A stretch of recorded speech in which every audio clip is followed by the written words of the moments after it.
Hello, everybody. Welcome once again to another episode of Lack of Focus, episode 101. Where do we go from here? I am your host, Ed Horton, and alongside me tonight, my friend, Mr. Sean Dorsey. Sean, how's it going, my friend? Good, Ed. How you doing? Good. And of course, our producer extraordinaire one, Mr. Kris Sheriff. Kris, how you feeling today? Better than I have been. Better than I Better have been. than you have. Yeah. Good. Glad to hear. All right, so we're just going to dive right back in like we did the last 100 episodes prior to this one. We've got some new ships coming out for X-Wing. I've actually been playing some games, and I get to talk about some of those. I think Kris ran an event. So, but I'll start I'll start where we usually do. I'll start with Sean. Sean, what have you been up to lately, my friend? Not a whole lot as far as gaming goes.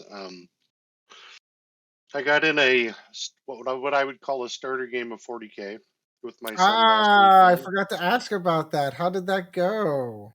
It wasn't like a game where we were worrying about who was going to win, lose. It was just refreshing on movement and the steps and things like that. So Sure. he was kicking the crap out of me, but he was playing with psyker abilities and command point abilities where I wasn't. So I was running naked B wings, and he threw the kitchen sink in, which is Yep. fine because I need step by step. So Well, and it's when interesting too because there are some factions in 40K that simply do not have a psychic phase at all, and I genuinely feel like they're at a disadvantage. The Necrons, one of my favorite armies, for example, are one of those factions that simply do not have a psychic phase at all. They have no psychic defense, and they have nothing to do in that phase, so they're just susceptible to whatever happens in that phase. Nothing happens for them. yeah, and I think like I'm playing Space Marines, so that's a counter to what I can do to him. He's playing Thousand Suns, so it's And just they're interesting. very, very psychic heavy.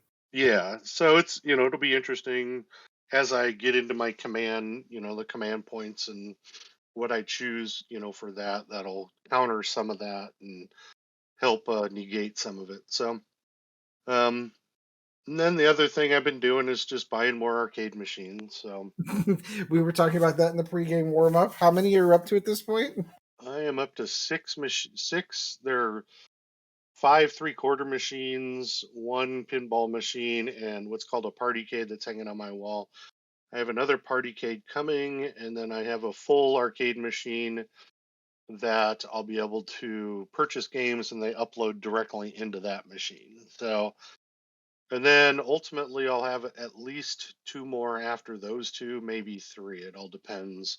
And then it depends what else companies come out with and stuff. But the nice thing is they're not full size machines, so they fit. You know, Yeah. they're not the 23-inch monitor screens or 17-inch screens, which actually makes the cases a lot smaller, which is good, unless you're on a two-player machine and you're trying to play two players, it can be a little tight. But um, I've almost gotten every game that I wanted pre all of this starting. I'm waiting on Dragon's Lair and That's going to be so cool. yeah, the Dragon's Lair and Burger Time and Super Burger Time are two that I'll get when the machine comes in July.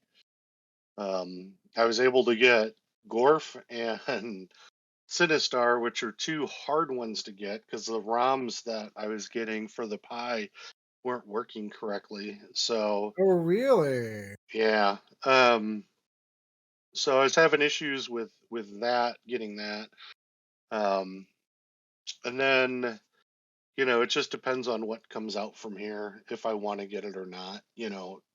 But really and truthfully, I have no need for any more machines other than what I'm getting, with the exception of like three games.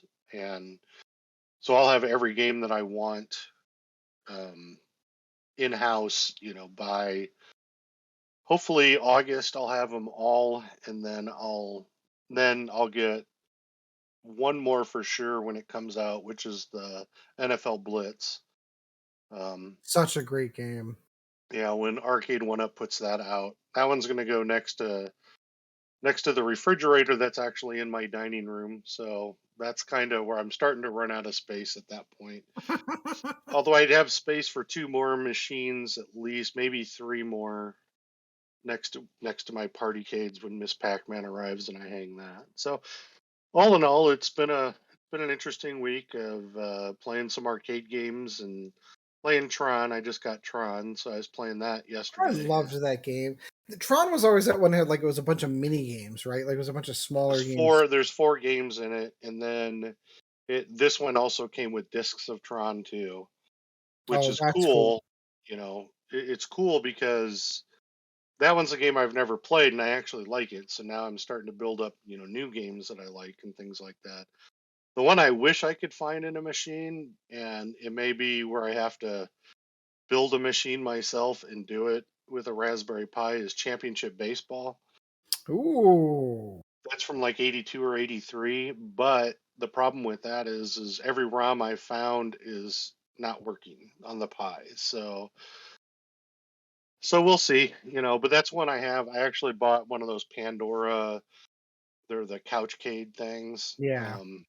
That has 10,000 games, which 9,900 of them are just bullshit games, but the rest are all decent games. Yeah. And it Fantastic. is on that, so I may build a cabinet with that and put that Couchcade in the cabinet, and then put like a 24-inch TV screen. So build them basically a cabinet around that, and that'll pretty much hit all of the gaming that I really want as far as arcade games go.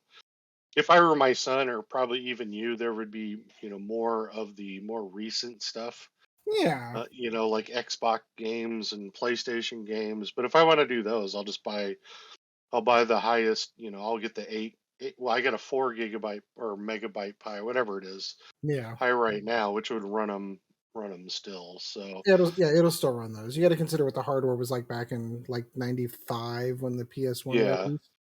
yeah. And I was looking, so how all this started really quick, and I just want to talk about it because Sure. is so I was watching a video on YouTube, and an ad came up for, the heck was it?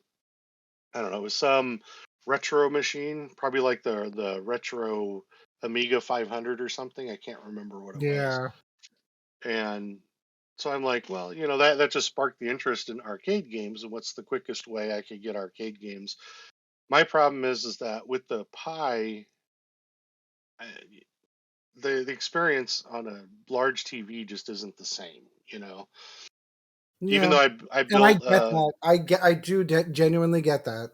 yeah, if it was a console game that I played on a large TV, that'd be a different story. But when it comes to arcade stuff for me, and this is part of the way my brain works, is I wasn't having fun playing them in that experience. So I went out and I started looking for arcade cases, and then I found One Up Arcade, or Arcade One Up, Hmm. and they basically had the majority of the games that I wanted on their machines, and the machines aren't full size, they're 3/4 size, so that was nice. And I'd much rather just have the machines. You know, it's I could turn them all on and feel like I'm in an arcade, and they're 1 amp machines, so I'm not gonna overpower any circuit. Yeah. Well, and it's kind of different. Like, legitimately, the experience that I was going for whenever I built my Raspberry Pi was the console experience. So that's what I was going for. So I could play Yep. my old, like everything from my entire gaming library history, from the Atari all the way up to the PS1, I could play on that. And then everything beyond that, I've been a PlayStation player since then, which is why I have a backwards compatible PS3 sitting behind me that I can play PS1, PS2, and PS3 games that I've Right. all. So like legitimately that was the experience that I was going for. The one thing that I've never actually played a lot of on my Pi were arcade games. Like honestly, that wasn't what I got it for. So I totally get it. And It I does. think Oh, go ahead. well, I think the ROMs are a little bit different too, because like I said, I've having problems finding ROMs that are working with the RetroPie and things like that. Even though they should, they're Well, not so, loading yeah, in. there's some finagling. I think some with some of those you need to get some of them to work, and I know that. Yeah, and so for me, it was just like, well, why am I going to waste my time?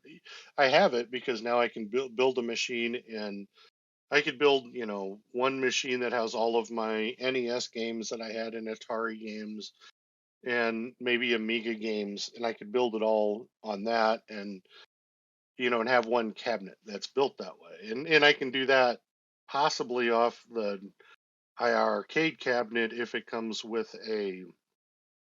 if it has HDMI graphic setting. I could do that, which then I could just put a switch in that switches it over. Right.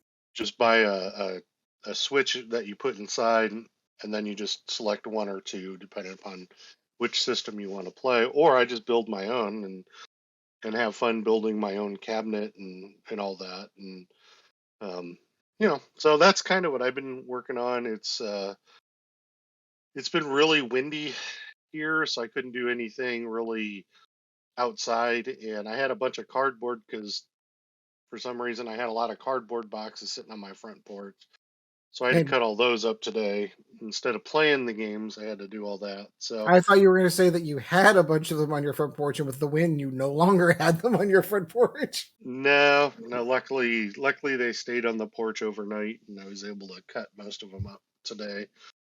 But yeah, that's what happens when you buy a lot of arcade games in a Yep. 2 week period. So, but no, other than that, I'm looking forward to Monday and getting back into D&D, and only Yeah. missing 1 week it looks like, so that wasn't too bad Yeah, and that's kind for of like for behind the scenes stuff. That's why we're kind of recording today on a Saturday as opposed to our regular Thursday because Kris was sick, which definitely But segues I directly I into was my. still there. I You were still dragged there. my ass out of bed and was on time, ready to play.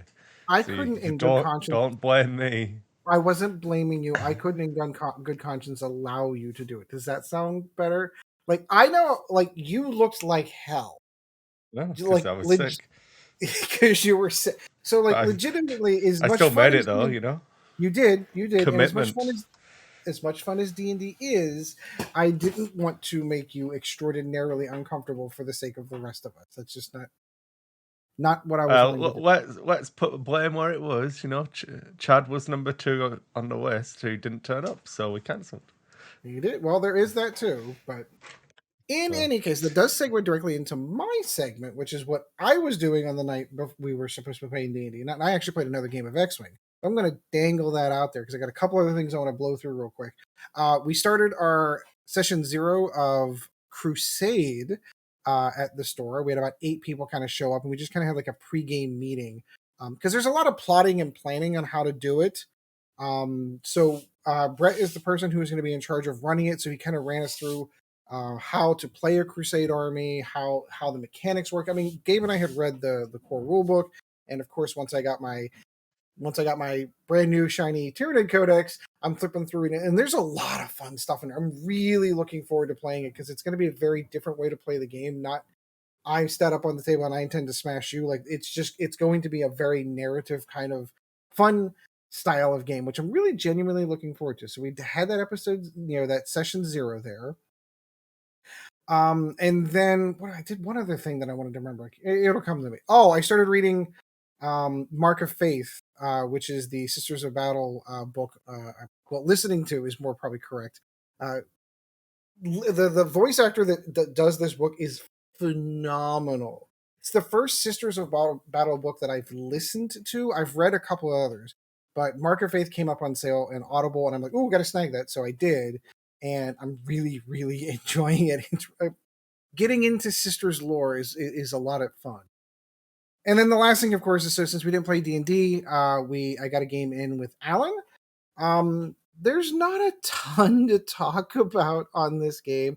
I think what I am learning, I have played 3 games. Oh, I remember the other thing I was going to say. I sat down, the shout out to Dion and the Gold Squadron podcast guys. They posted the finals at Adepticon about a day or so ago. So I sat down and watched that today as well to kind of see how the professionals do it. And I'm getting an idea that how the just professionals as do. well as you. Yeah, just as well as I do. So long story short, the game that I played with Alan was over probably by turn 2. It actually went very similar to that game where he snagged out and grabbed 4 objectives right off the bat, and then I was never able to recover from that point on. Literally, I lost that game on turn 1, and it just played out from there. I didn't have enough punch to push through to kill any ships, and he was just kept racking up the points. And admittedly, so I'm having a lot of I've run the same mission twice where you have to flip the like you can go in and claim an objective for free, but if somebody else claims it, you can unclaim it for free, but then you have to roll to see if you claim the objective. I'm having a lot of bad luck on those rolls. I've attempted to claim of pre-owned objectives like 5 or 6 times, and I have failed the rolls all 5, 6 times. So it's a little frustrating that you feel like you've maneuvered yourself into a position, you're going to take this one, and then it doesn't flip. That's kind of frustrating. But I am learning, though, ultimately in the end, Alan beat me. I think we were done by turn 5. The game would have been over no matter what. And Alan and I had a good conversation after the fact. And one of the things that he said to me, the best piece of advice I think he gave me after the end of that game, he's like, you are still playing like you have time in this game, and you don't. Some of the, like my first opening moves, I kind of slow rolled in because he was kind of spread out and I wasn't quite sure where he was going to go. And I was trying to plot out how I was going to attack it. And by that point in time, I was already down 4-1. And he's like, what you should have done was gone balls to the wall, go out and grab those 3 objectives, like immediately right away. It's not even And about grabbing the objectives. You have to put yourself in a position that if he does it, you punish him. You can't just. No, this is the Adepticon final as well. If you watch it, yeah, exactly. like I did. you can give a turn. You can't give people 2 turns. Yep. And if you go slow, that's giving them 2 turns. So which is exactly what I did. You say again, I didn't watch your game, so I don't know. I don't want to be too harsh. I didn't see it. But No. I played terribly. What I mean is the statement of I wanted to see where he was going to go. It's like, well, you know where the objectives are. You put him there. Like, and that is really good pushback. On turn 0, you've put the objectives down and you've deployed. If you've deployed and don't without a plan of where you're going to put your firing arcs to cover those objectives, like that's on you. Yeah. So that's what I'm learning is I am learning that I need to think about the game very differently, which is so there's a couple of things. I haven't.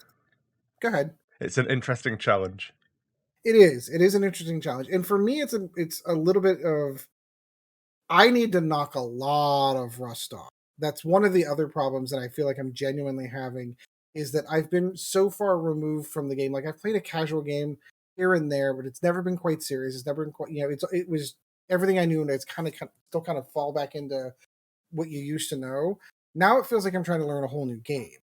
And that's not necessarily a bad thing. It's that shedding of the old thought process. And I hate pulling a lot of my analogies back to 40K, but it's like whenever 40K changes from one edition to another, you still have everything that you used to know in your head, pre-programmed in what you're supposed to do. We had this exact conversation about some of your early games with Chad, if I recall. Mm-hmm.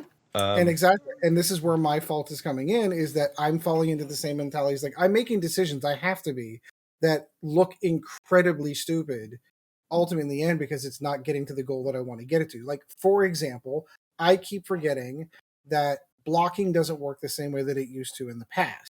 If I block a ship, that ship can still shoot at me. That's the big one that I keep forgetting for whatever reason. Now, granted, they can take the stress to take the focus token. They can't use it to modify dice. They don't get to add dice for being at range 0. I get all of that, but I keep forgetting that. So there are parts in the game where I'm like, well, second edition, first edition brain kicks in, and I'm like, well, if I'm gonna park my ship right here with the intention of blocking, so I don't have to worry about shots coming from behind me. And that's wrong. That is categorically wrong. And it's a wrong way to think about the game. Now, does blocking still help? Absolutely. It strips the tokens off. You're only doing it at raw dice. But ultimately, in the end, if you've got a ship that you've got like one hull left and you're trying to preserve it, blocking is not the tactic that I would use to preserve that ship's life. You need to go and bug out in a direction that your opponent's not expecting it. So it's been a learning experience for me to be able to get into these 3 games that I have played. Watch the other one that I watched with Nathan Idy. Congratulations to him, by the way, for winning Adepticon. And sit there and see all of it unfold. Like what I would have done in his position. Like, oh, I see what he's doing. So it's just going to take me some time. And what it does, it's practice. It's the best thing for you. So what I need to do is I need to get a minimum of a game or 2 a week, each week, so that I can wrap my head around this, because I don't feel like I've genuinely played a 2.5 game yet. I've played someone else who is playing 2.5 and I'm still playing 2.0, wondering why the results are coming out as poorly as they are. And that's where my problem is. That's if my final analysis of my performance over the last few games is I'm still playing old X-Wing. And this is not how this game's played anymore. Can you build a list that can absolutely go in and crush someone and alpha strike them and blow 18 points off of the board in the first 2 turns? Sure. But if that doesn't work, you're kind of done, because they're going out and grabbing all those objectives. I think what you're describing though is probably what about 50% or even more of the X-wing world is going through right now. I'm sure. It's a stiff change. Like today in Omaha, we had a tournament, but it was build with a new way to build, but it was still dogfight. And I talked to the TO, which I'm friends with, and I know, and he took over for me. And I'm like, dude, you're going to have 280 point lists versus 170 point lists in old money. Yep. And it's not going to be fun or fair. And he's like, yeah, but people just aren't ready for the new. And I'm like, but they got to be if they're going to compete. If you're going to have local tournaments, I'm pretty sure that they're going to be the new AMG way of playing. If you're doing whatever replaces or is store championships, if we have that, or regionals or anything of that level at the local level, you're going to have, you're basically going to have, issues if you're not ready for that type of stuff. If you decide to go to like Adepticon, or you're going to Nova, in the fall, and you're going, or whenever Nova is now, you're going to go out there, you're going to be playing, because that's a USA championship, I think. So you're going to be playing with objectives and things like that. So number one, it's a change of, you have to change the way that you think, because A, you're not building the same, and B, you're not playing the same. Yes, it's still a game of shooting other ships, but as I found playing Kris, it's, you can do what you think is best, but really you need to, like Kris said, you need to, you have to have a different way of playing today. It's and he explained it better than I can, but it's just because when I played Kris, I felt like I was playing X-Wing 2.25 to his X-Wing 2.75. Yeah, exactly. And the part that's always frustrating to me is, like, you see what he's doing on the table going, oh, I get it.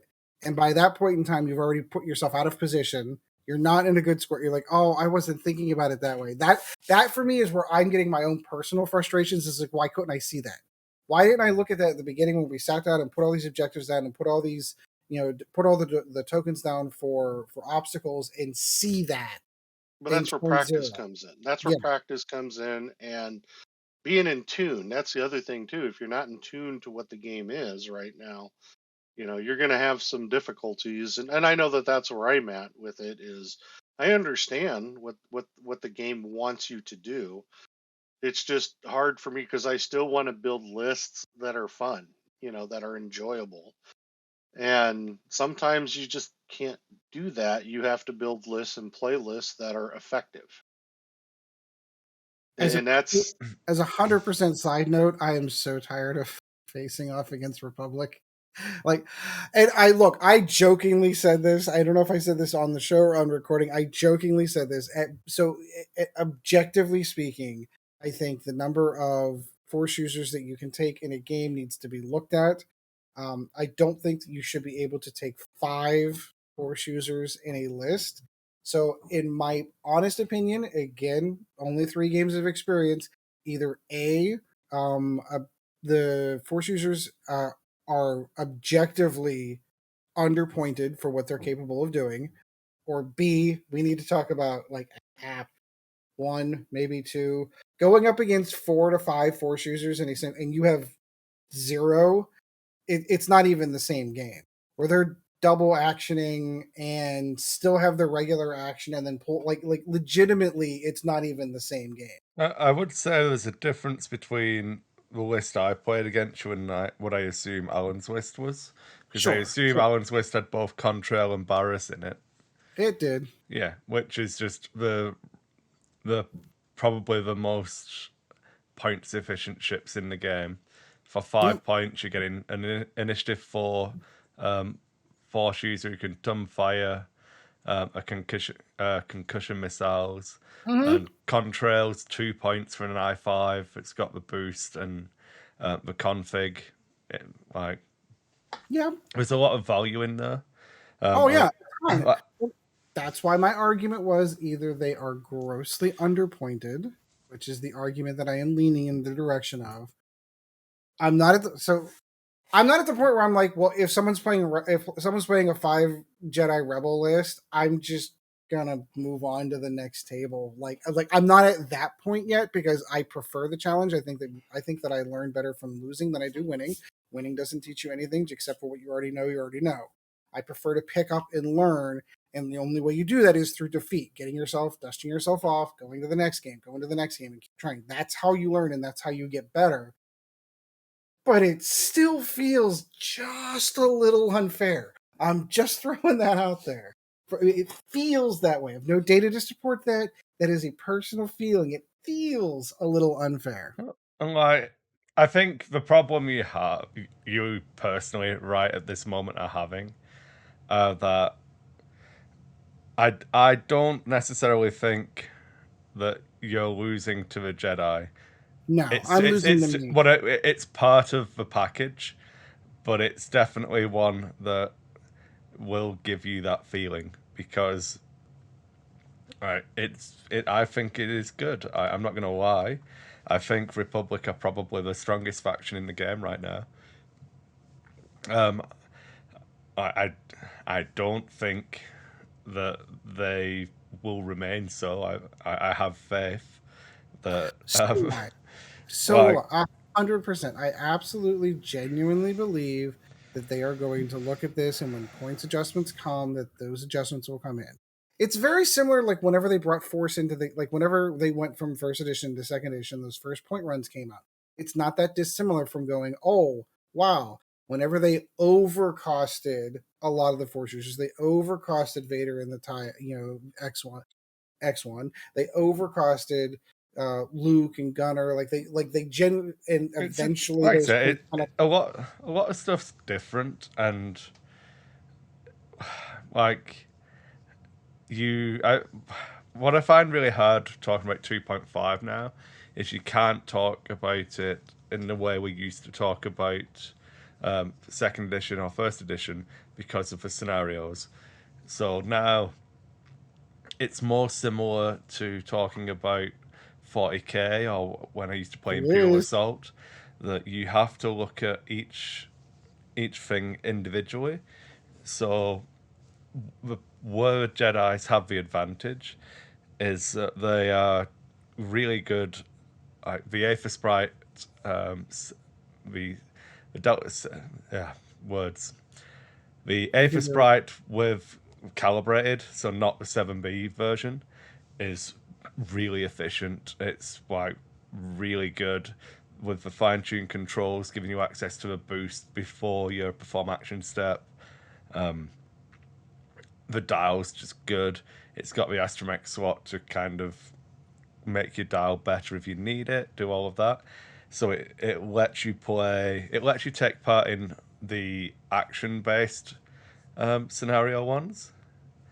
And because they're mainly force users, you get to take part in the fighting stuff as well. So the only one where you, ironically, I think it's the one that I generally do the best in, is just the assault with satellite array, which is just the area control. I think that's probably the harder one for them to play because if both people are having to spread out, then you can kind of isolate a Jedi here and there and try and bully them. But Right. 3 out of the 4 scenarios, I think they have massive advantages in. I tend to agree.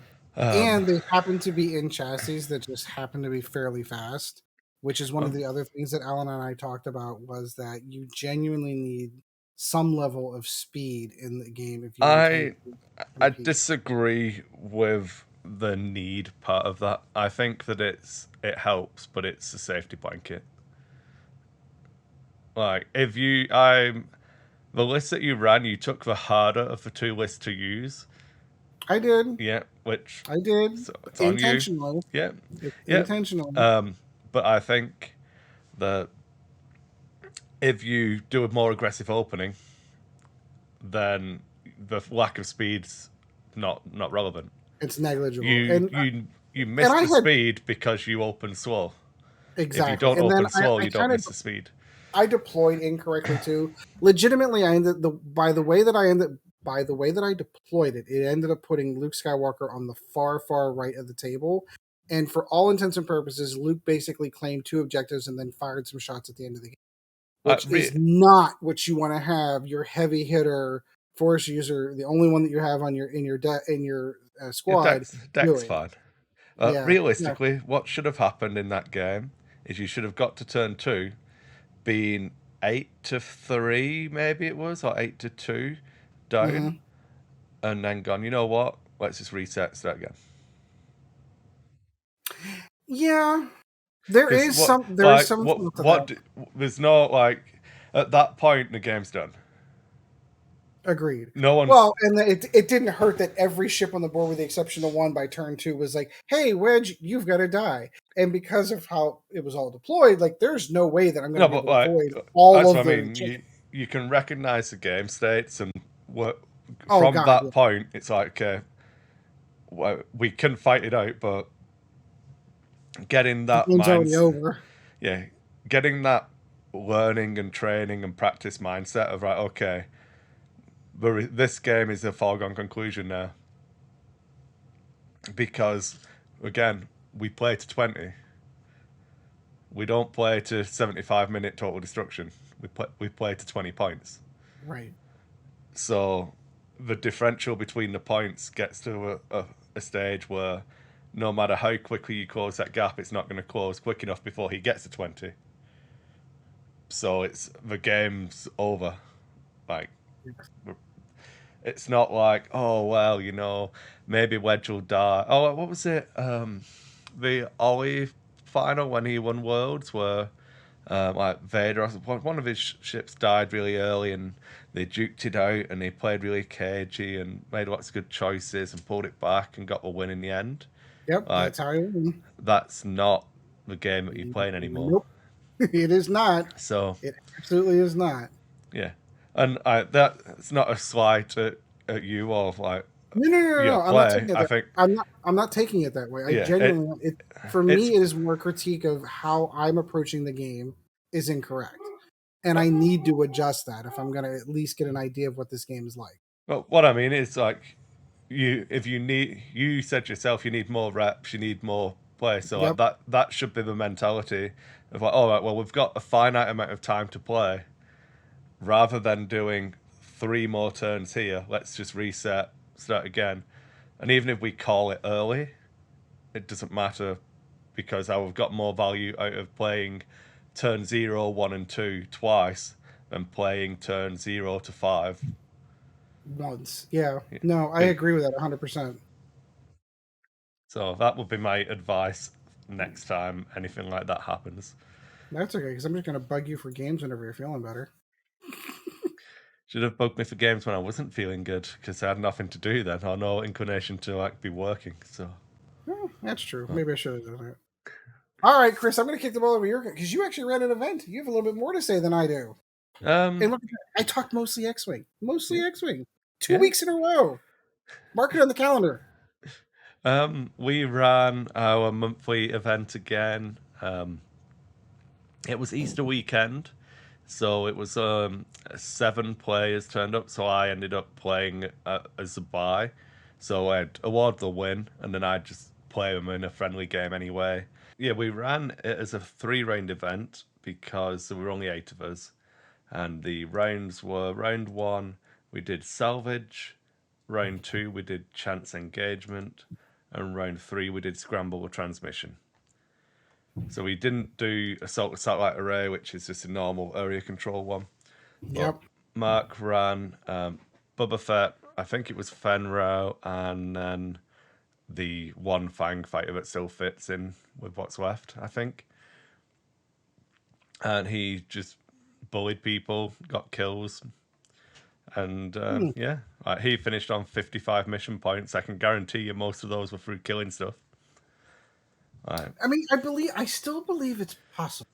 I still genuinely believe that it is possible to win the game just by going out and shooting people. Totally believe it's possible. But it's an uphill climb if you're not grabbing objectives early. Well, again, it's all in the way that you approach the game. If you know that you can't do that and you're playing because you expect your opponent to do it, it's not about how to trying to frame it's weird now. Mm-hmm. It's about ensuring that that differential never gets big enough and that you're ahead at the end. Yeah. Like if you plan on getting all 20 points from kills, you're probably not going to be able to do that. So you have to make sure that you're scoring some. But in the early rounds, it's a case of, well, I need to apply my damage here so I can get the swing later. So, like, I know I think it was in his first game, which was Salvage, he killed like three interceptors in a round. And they all had like, it was a Nash, Goran, and intercept, so 6 interceptor list.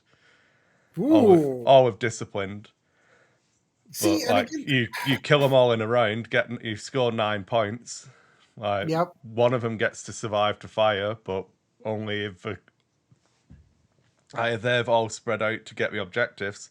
They're not all shooting at you, so you're not jousting a 6 interceptor swarm list anymore. So it's not as scary in that regard.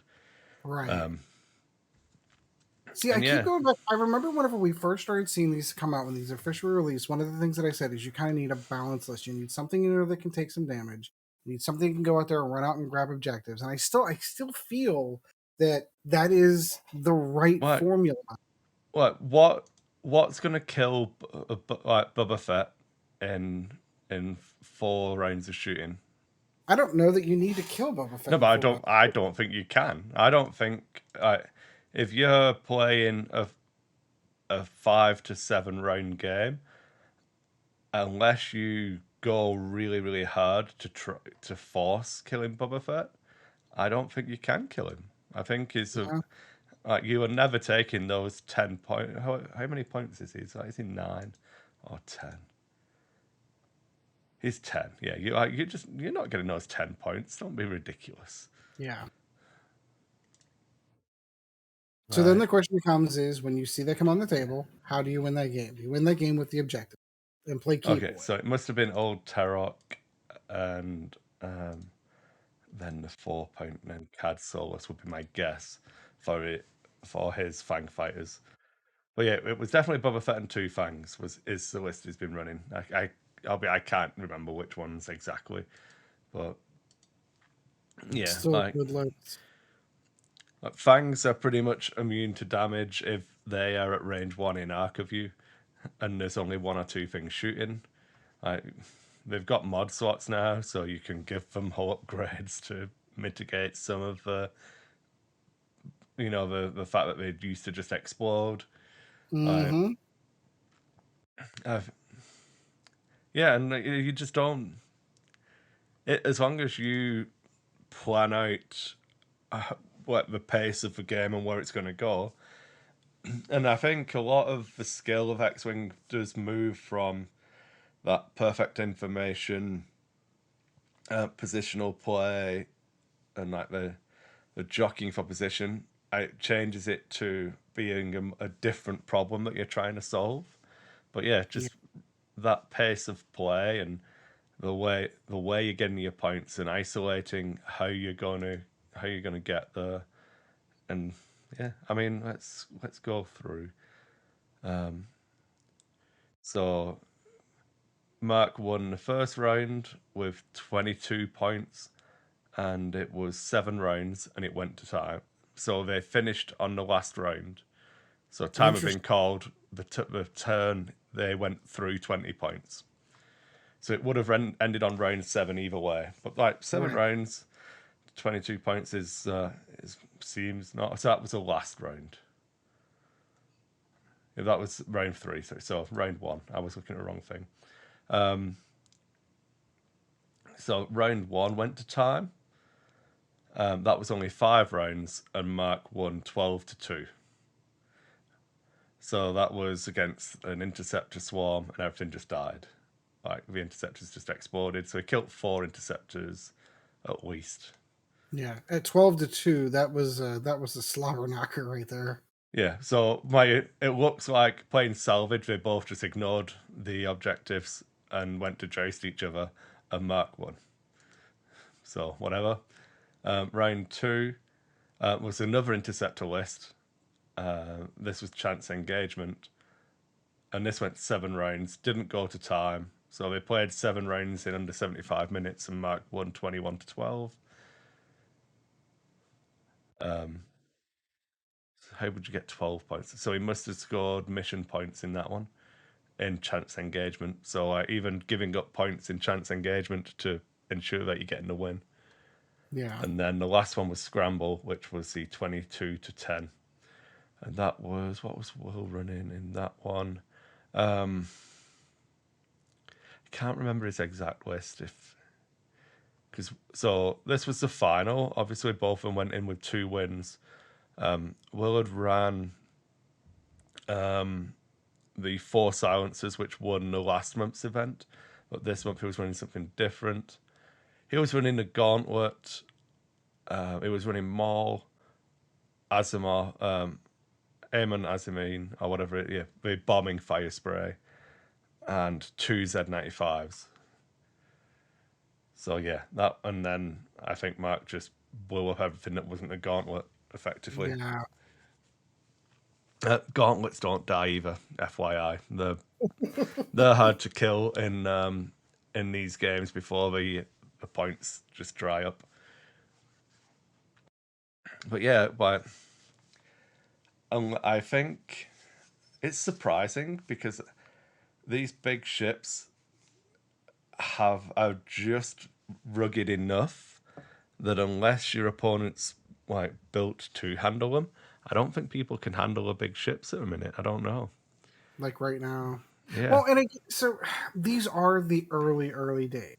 Like legitimately, people are going to start looking at that 5 to 6 ship list that's going out, running out, and grabbing objectives, and plinking damage. Maybe I kill a ship here, maybe I kill a ship there, and I'm going to win turn 4, turn 5. Someone's going to come up with a counter for that, and it's going to be a hard counter. I think that's it. Just brings home what I've been talking about for a while when we've been having these conversations, and that I think playing a kill list is perfectly viable. Like, I don't care. Like, if you take Barris and Contrail, cool.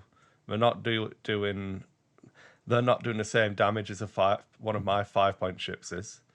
Right. So you're getting more area control, but building that way does seem to come with disadvantages. And I suppose Barris and Contrail are bad examples because you've got the high initiative and the missile on her.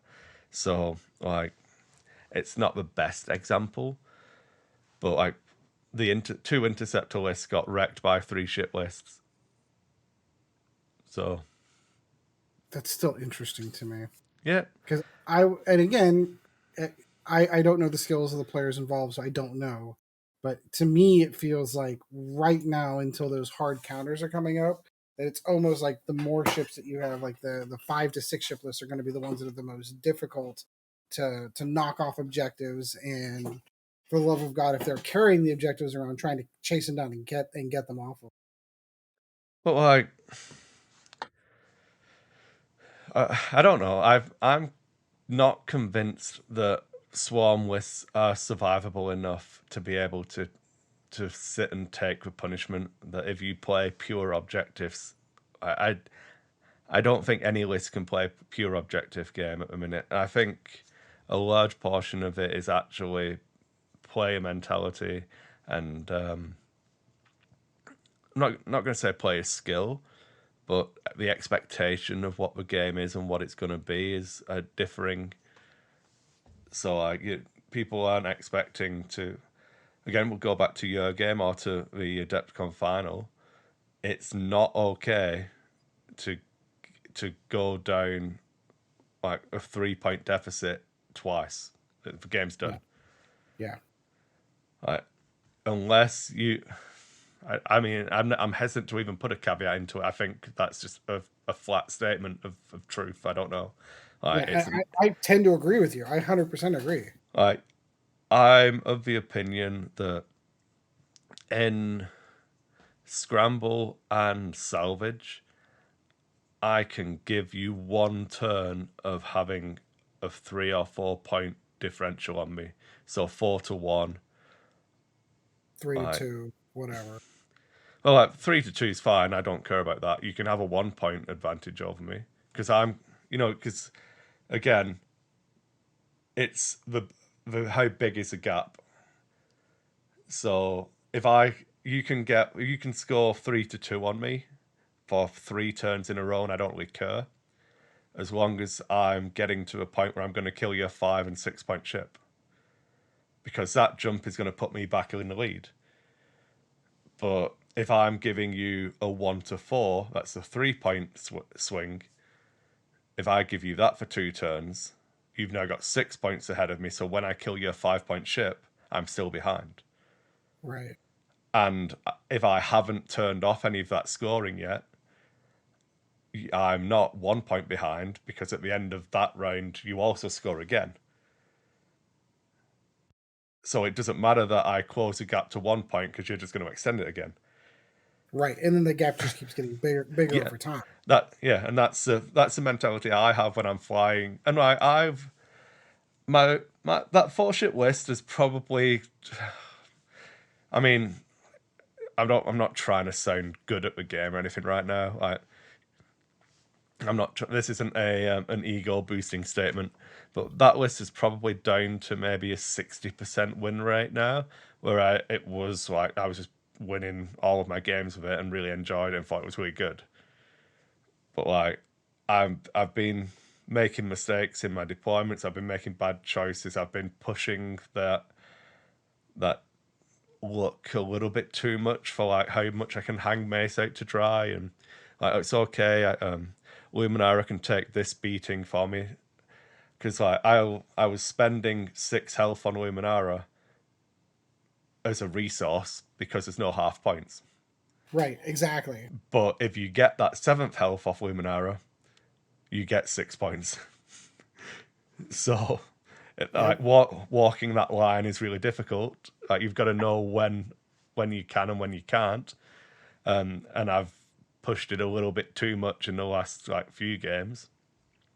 But that's how I've been viewing it. It's like, okay, so I can give up Mace because he's only 4 points, but if Mace has claimed 2 objectives and is also like done half points on a ship or killed another ship, I'm trading up all the time.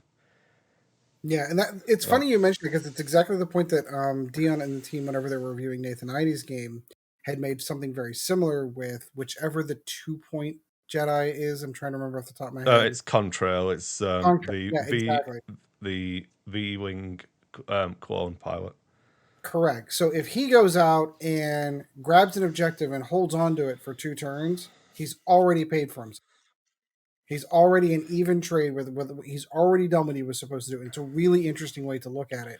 If you're going out and taking an 8-point ship, for example, and holding a 1-point objective, is it really doing what it's supposed to be doing? Like the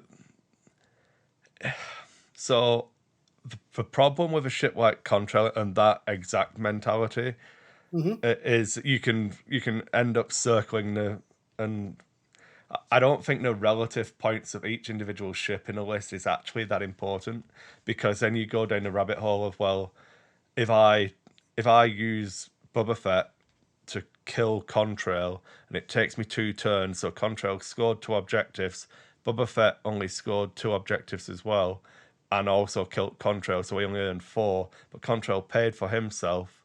But Boba Fett's still 6 points in the hole. You know what I mean? It's a giant. Yeah, like you can take those things too far. I think it's not to say it's not of value, but like I wouldn't get to turn 3, go Contrail scored 3 objectives, so I can throw them away now. You know what I mean? Like Right. and No, I understand and that. that's a disingenuous argument, I suppose. I don't think anyone's doing that. Like, yeah, let's get Contrail dead now. He scored his 3 points, winning. But it's recognizing the flow of the game and the pace of the game. So where we used to talk about understanding the pace of like the timings and the rounds and how close you were to time and what your win condition was, so if you needed extra turns and all of that kind of conversations, and that being a skill, I think understanding the pacing of the game is actually a massive skill now. And I Yes. think people are underestimating that turn 1, turn 2 points deficit and how big of a deal it gets to be, because if you give that up and then have one thing not go perfectly, and I'm not saying go badly, I'm saying not go exactly as you needed it to, then you lose. Your game's basically done. Like, because I can say, well, if I give up 6 points early or a 6 point deficit, so you're on 8 points, I'm on 2, but I should be able to kill your 6 point ship, then I'll be back in the game. If that ship's on 1 hull and just flies away, suddenly you're on 12 points and I'm on 3. Yep. And then if I kill that 6 point ship next turn, it doesn't matter anymore, does it? Because I'm on 9 and I'll be on 10 and you'll be on like 14. No, 16. 14. Yeah, you'll be on 16. So the timings become really, really important. The bigger the deficit you allow to grow in the early game, the shorter your clock is at the end. So, yeah. Yep. No, I agree. My point, of course, is I need to get more reps. I need to start seeing some of these things on the table. I'd like to start like one of the things I kept thinking about the entire time I was watching the Adepticon game is like I need to watch more X-Wing. Like I need to watch more objective based X-Wing and see what other people are doing because But that's how I learn. Like what you legitimately. should do is look for some of Travis Johnson's games on stream. So he was running a 4-ship rebel list with Chewbacca in the Falcon Ooh. and just bullying people. Like, it's a good. I think he was definitely on stream at least once. Paul was running a 4-ship scum list with Boba Fett. Does the same kind of thing.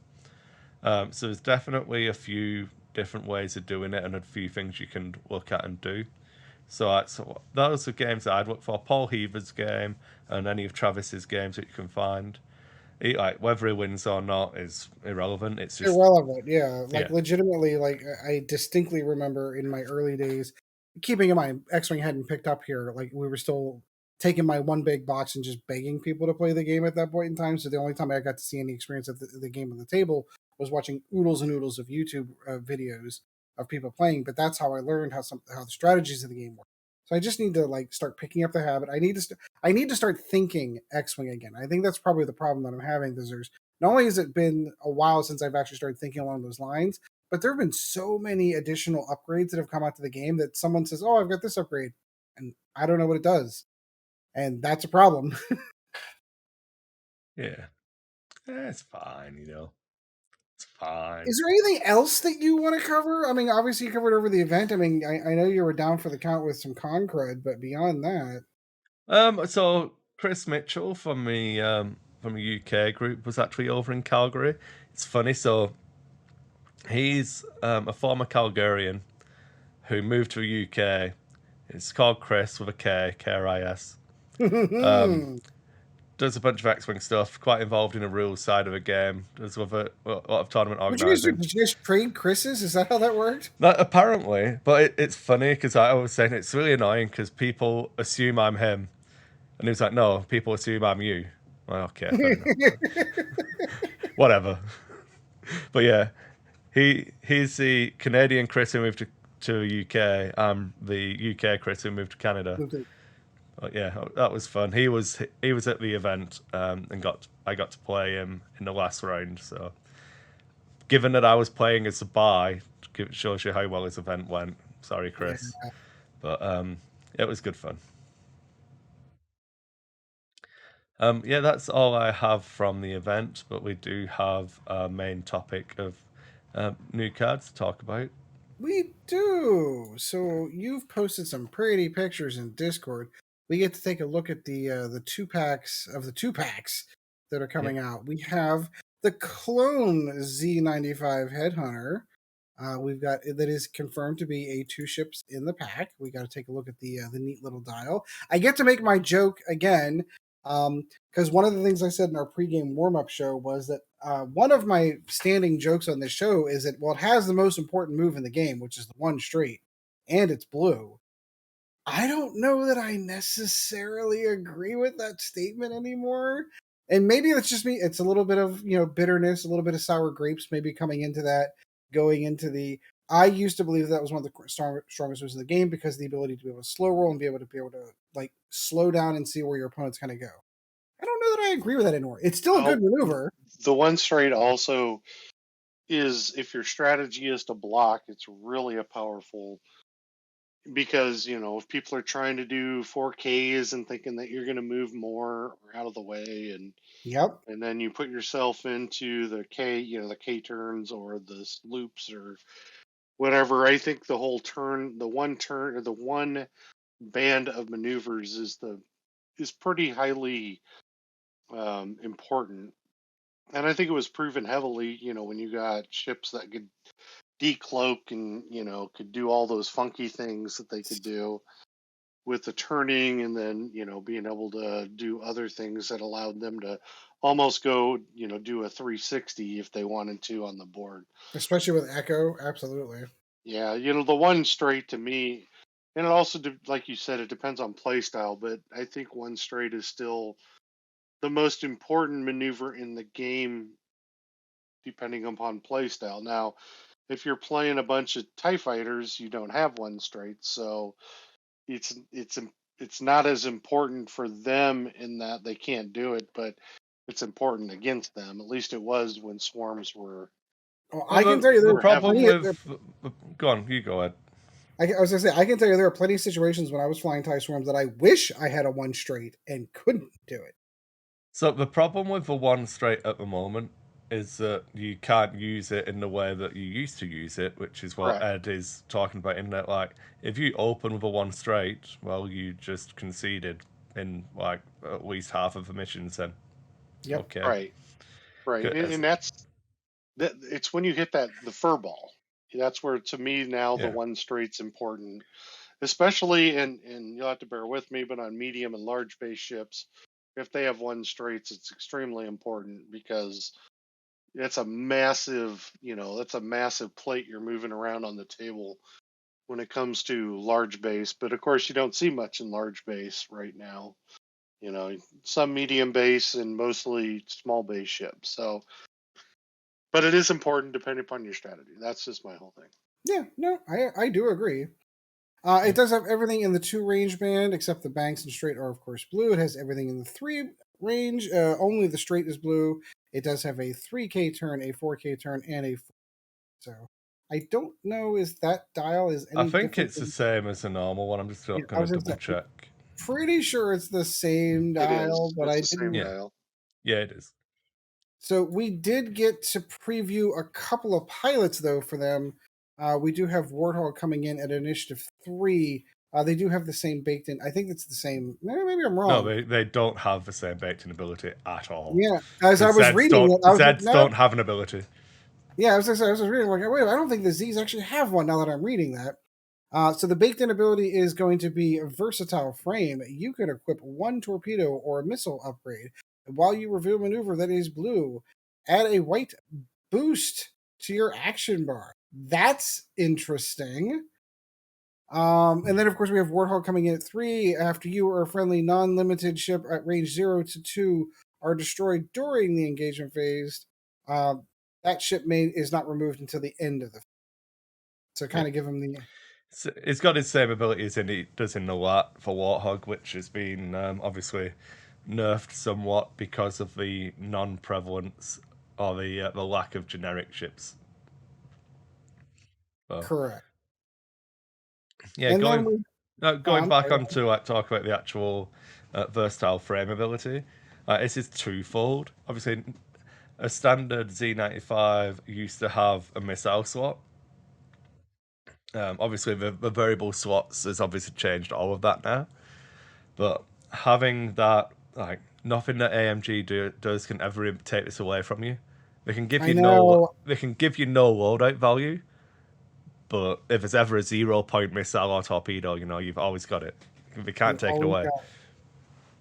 I was curious about that, and again, this is probably still left over from FFG development. If I had to take a guess, it's interesting though, because it is interesting to me in that why would they print that on the card and not, like, even under FFG's control of the game, they were doing that in the points things. Why would they? The M3A has had the hard point ability. The T70 has the hard point ability.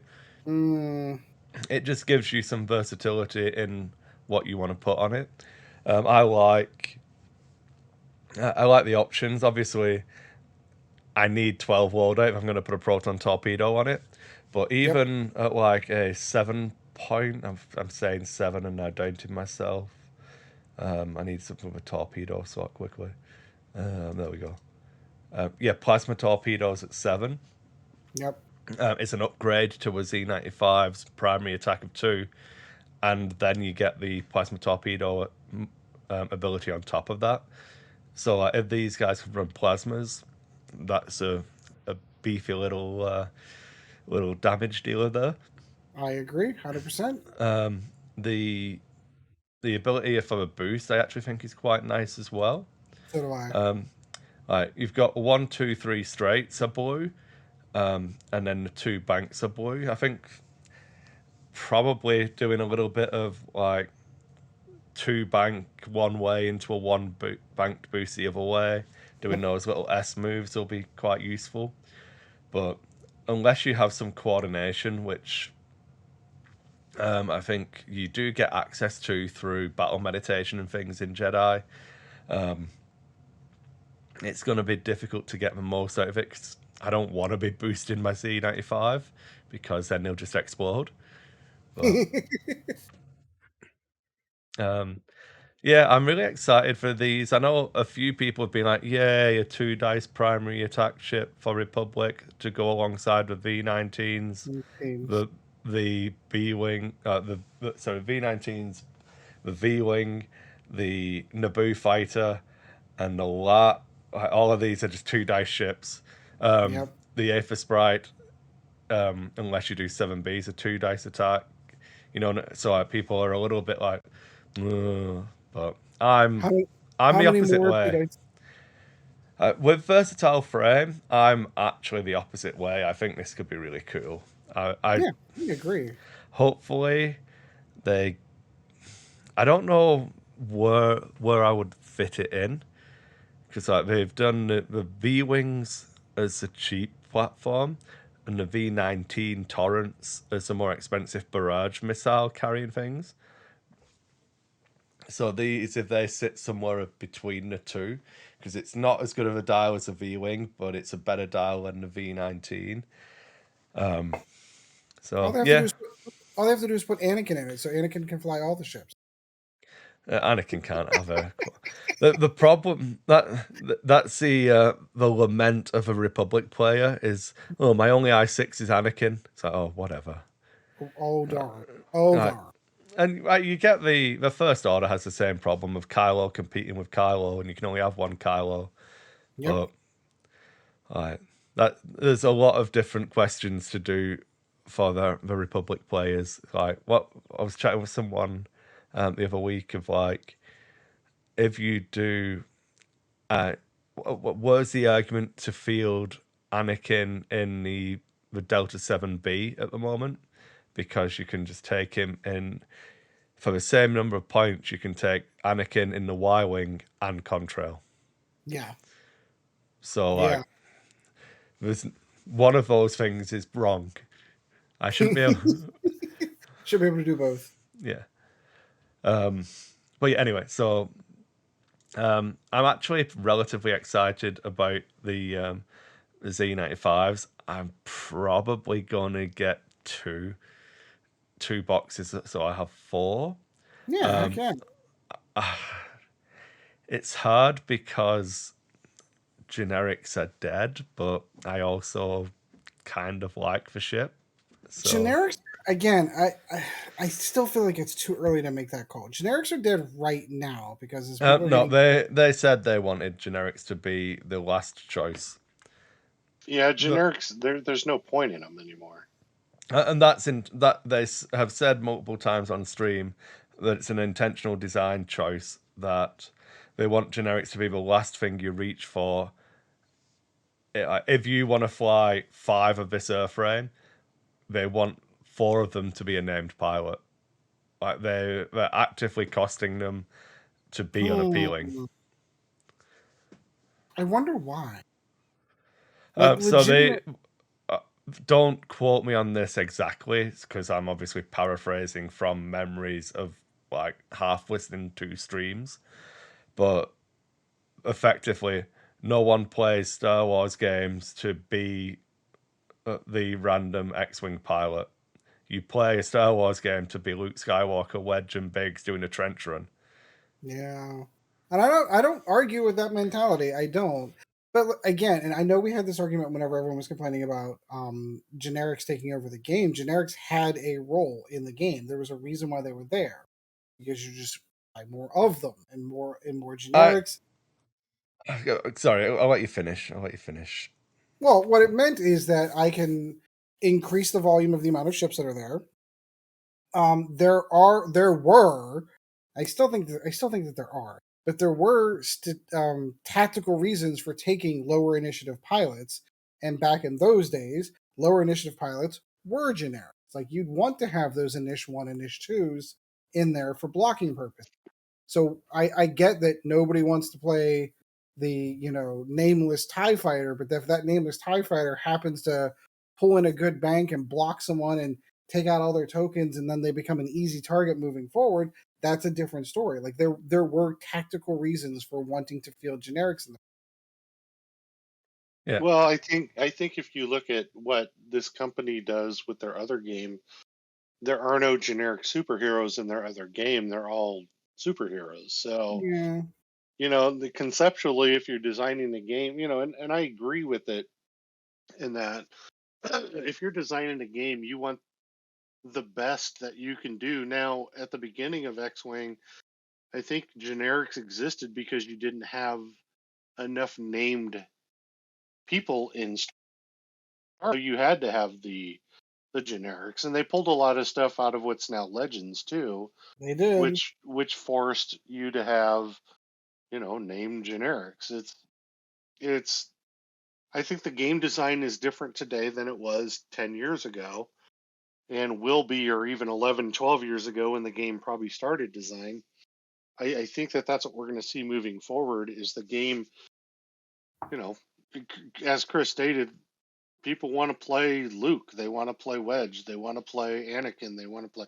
My big problem is when you have a faction that is so outrageous with named pilots, that you really need to Exactly where scale. I was gonna go. You have to scale that back to make the game so that you can put other named pilots from other factions on board to make it playable. Yeah, that was That going to that be one of my major counter arguments. Was going to be if that's the design choice, and we're going into the every pilot is a named pilot, then we need to start considering scaling back or scaling up in points for some of those. Because legitimately, if that's what it's going to come down to, it's going to be everybody's running named pilots and everybody's got special abilities, and it kind of unbalances it. If you're a faction like, oh, I don't know, First So, Order, for example. so let's pause for a minute, right? So your statement there is that if they're gonna make these cards that are all named pilots, then some of them are gonna be overpowered. Is that correct to what you were just saying? No, it's more along the lines for game balancing for factions who do not have enough. But which faction doesn't have enough named pilots? Well, I was thinking Tell the me first one. Pick one. The First Order was the first one that jumped to mind for me. Stop. Pause. Let's go and look at First Order. Yeah, I've been looking at them myself. Yeah. So pick a ship. I don't know. Let me pull. I'm going to look at the same thing that you're looking at, so we're on the same page. So if I were to go First Order, let's grab. No, that's not First Order. That's First Order. Give me that one. Let's grab. I don't know, the shuttle. How many pilots do they have in there? They've got 3. 4. Only one of them are. Yeah, one of them's named. So one of them is a generic, and 3 named. And that's what they've done. Is these ones that have fewer pilots, there's more named than non-named. Yeah. Yeah. So shall we roll? Do you want me to get? I will argue your side for you. That's how confident I am, and I'm going to change your mind. Okay. Well, so the ship you should have picked is the TIE BA Interceptor, because that's got only 1 generic, and it's only got 3 named pilots, and it's a nice cheap generic that you could spam. Do you want to know how many people spam them? None. 0. Do you want to know why? Because the named pilots are better. So, yeah, and that's true. Sorry, Sean. That's true through the life of the ship, not through 2.5. And that's the thing, is that I think though. So what I think the hard part is retraining the brain to understand that you would spam generics in the old game. Look at how many Academy ties you would have with Howl Runner in the first 2 waves of the game, because there just wasn't enough that was good for a 100-point list. But, and I mean, let's be honest, Sean. When was the last time people spammed unnamed TIE fighters? People, I couldn't tell you. The TIE, like the TIE Swarm in 2.5 was all named TIEs anyway. You might have had 1 generic, right? If you were trying to trim points somewhere. What I'm talking about, Chris, though, is the thinking you had in the past compared to the thinking today, where the cost of named ships a lot of times in 100-point and then 200-point would be too much for them. That's the return on investment. What are you going to get out of a named pilot, or what can you get out of an unnamed pilot? And that's what I'm going for here, is that you just have to change your way of thinking. And I've already done that. When I look at Marvel Crisis Protocol, I believe, if I'm not mistaken, every single character in that is named. They've just added groups of minions, which are like 3 models on a base. Yeah. So they've got shield agents and like ninjas or something. But I don't know anything about how that works. Yeah, but I'm looking at just how you build the basic game, and I'm not looking at now. I'm looking at just over time. I have the Hulk. The ones that I bought were all named bad guys or good guys, and I really think, and I'll be honest with you, I like this developmental process where you have named pilots that have some value. It's more fun that they have skills. Where it's may not be as fun as when you're playing against lists that that have 100% synergy in some way. That's where it gets difficult. But then I also look at it as, why can't I play those same lists?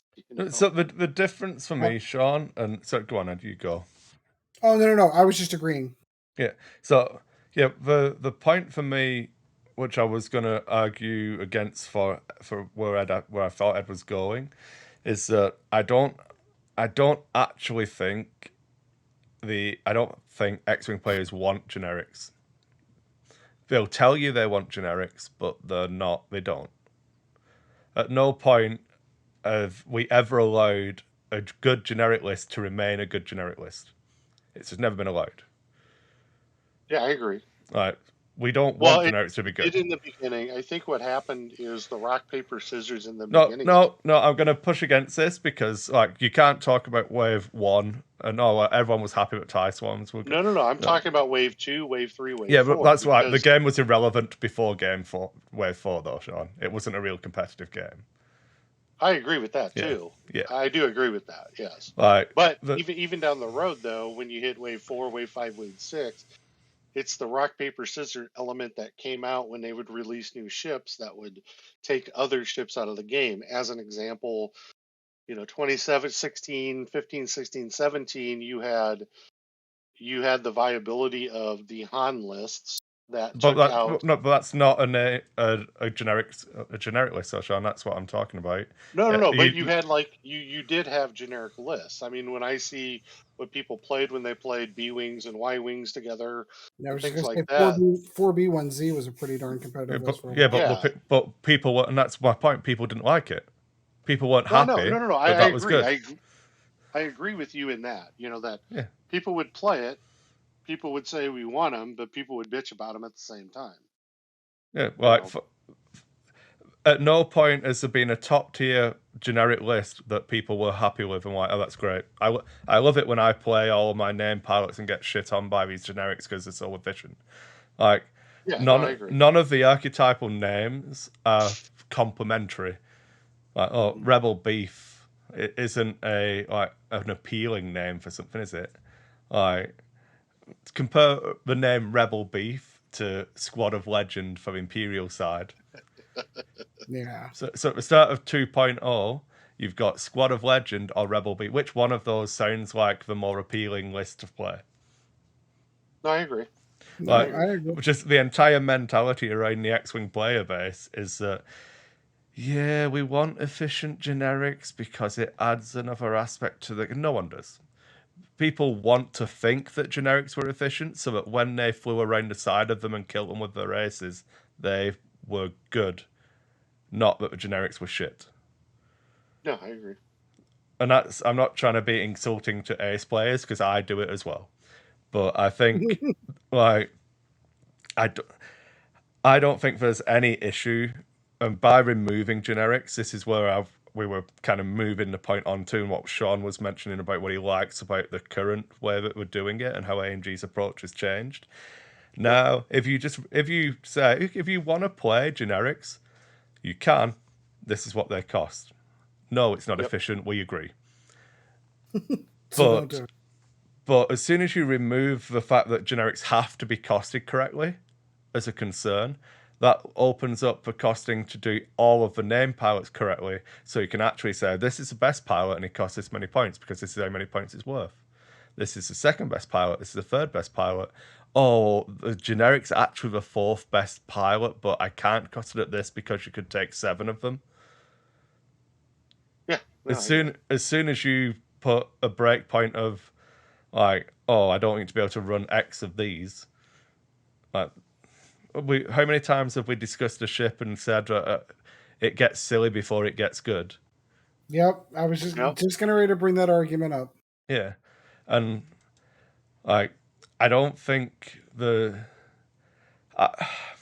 argue against myself, I have 2 arguments on why I think generics should be viable. One, I think that having generics that are fine is good for new players. But the counter to that argument is that it doesn't matter because new players are always going to play a trench run anyway. Or that, they're always going to run the aces because that's what's cool and that's why we want to. No one comes to a game to play Red Squadron veterans. It's just, that's not why people come to a game. They want to run Luke, Wedge, and Biggs. Well, and if you're designing a game for the coffee table as being the primer for this, nobody wants to run a generic on the coffee table. Yeah, and I think the second point that I would have is that, and I don't know that this is a fair argument against AMG here, but I think that some factions should have generics as part of their innate identity. I think generic TIE fighters should be viable. I think droids the generics should probably be just as good as the named ones, because they're all like the entire point of a droid swarm in my head is that, you know, the identity of CIS should be that they're all nameless robots. And you can obviously run Maul and all of the cool, like Maul, Grievous, and Django or whatever, and that's cool too. I'm not trying to take away that set, but I think that I don't personally think that there's anything wrong. If you let me reframe my thing.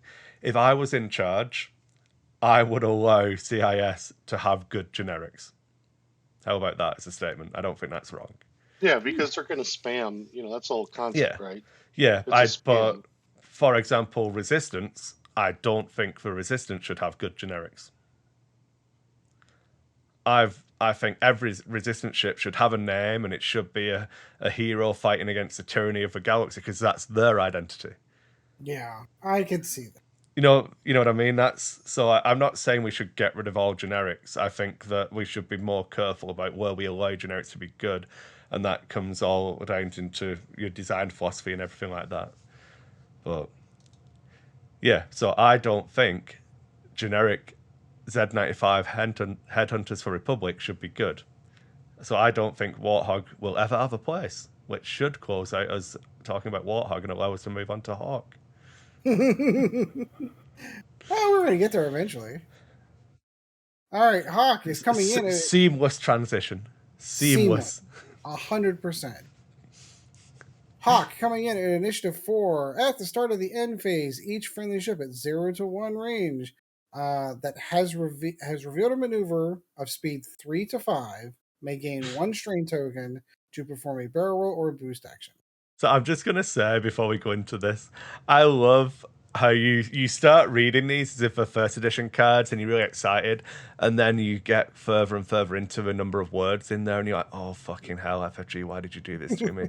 Oh man, why does this sentence have 15 caveats and like a triggering ability that relies on something else? It's got to be a ship that's so far away that did what to do something else. What was the cost for this ability? What does it even let me do? What am I even doing with this thing? I've been talking for 10 minutes and I don't know what the ability does yet. Oh, here's the question. Well, I get that, Kris, and you are correct. There's a lot of words on these cards. Way too many words. You know, going back to shipbuilding really quick, or generics or ships or whatever, you know, would it have been better if this game would have been built out where you spend points on loadout rather than on upgrades? So you spend, as an example, you know, your loadout value on Warthog, let's say, is 15, and it costs 5 points to up your two attack power to a 3.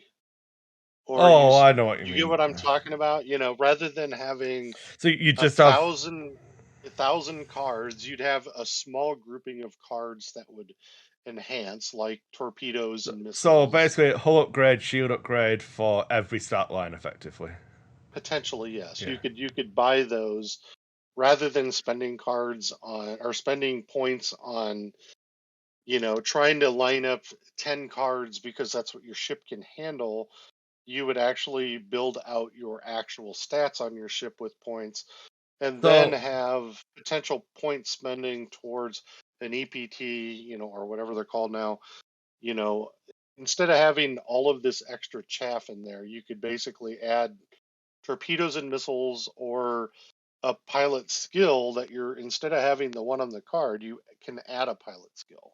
So one of the things that I was chatting with the other day, which directly calls into like the point you're making, we were talking about the difference between hull upgrade and shield upgrade as like when you're playing a game or running an event or whatever. Like shield upgrade's really good because you just add an extra shield token. Right. So no one ever struggles to remember if you've got a shield upgrade or not. But hull upgrade's really difficult to keep track of because there's no indication that you have it other than the card. And if there's Right. 17 cards out, hull upgrade's a nightmare because you're like, okay, well, these two ships have got hull upgrades. He had points left over. This one over there doesn't. That one has a shield and a hull. This guy's got a stealth device, so he's got an extra agility. That one's got a stealth device and a shield. And you're like, okay, so how many hits do I need before I kill it? Right. And I think the mental drain of a card like Hull Upgrade is actually a detriment to the game. I agree. And I don't know how much. I think I would agree with you if it wasn't cards; it was some kind of dial or something. That's where what I'm talking you about. set You all of had the dials dials. at the bottom. Yeah, Yeah, like you had like, little like for kind Armada ships, for example. Armada Yeah, shields. Yeah. yeah, And the other thing that's interesting to me is that they gave everybody a chassis upgrade in that you could do hull upgrade, you could do green dice upgrade, you could do shield upgrade, but you couldn't upgrade your weapon yeah. in this game. That's what It'd make a cannons were 2 dice for and ship. stuff. Well, I get that, but I'm just saying it's, on a 2 dice ship, it's always a 2 dice ship for attacking. Yeah. And why couldn't I have had, and I know that this is pointless talk, but why couldn't I have had an ability to make it a 3 dice ship? So what I will say, Sean, this is just where I get to go off on a random tangent about a different game that no one else has played. If you do that style of what would we term that that style of upgrades, it becomes fairly dry as a game.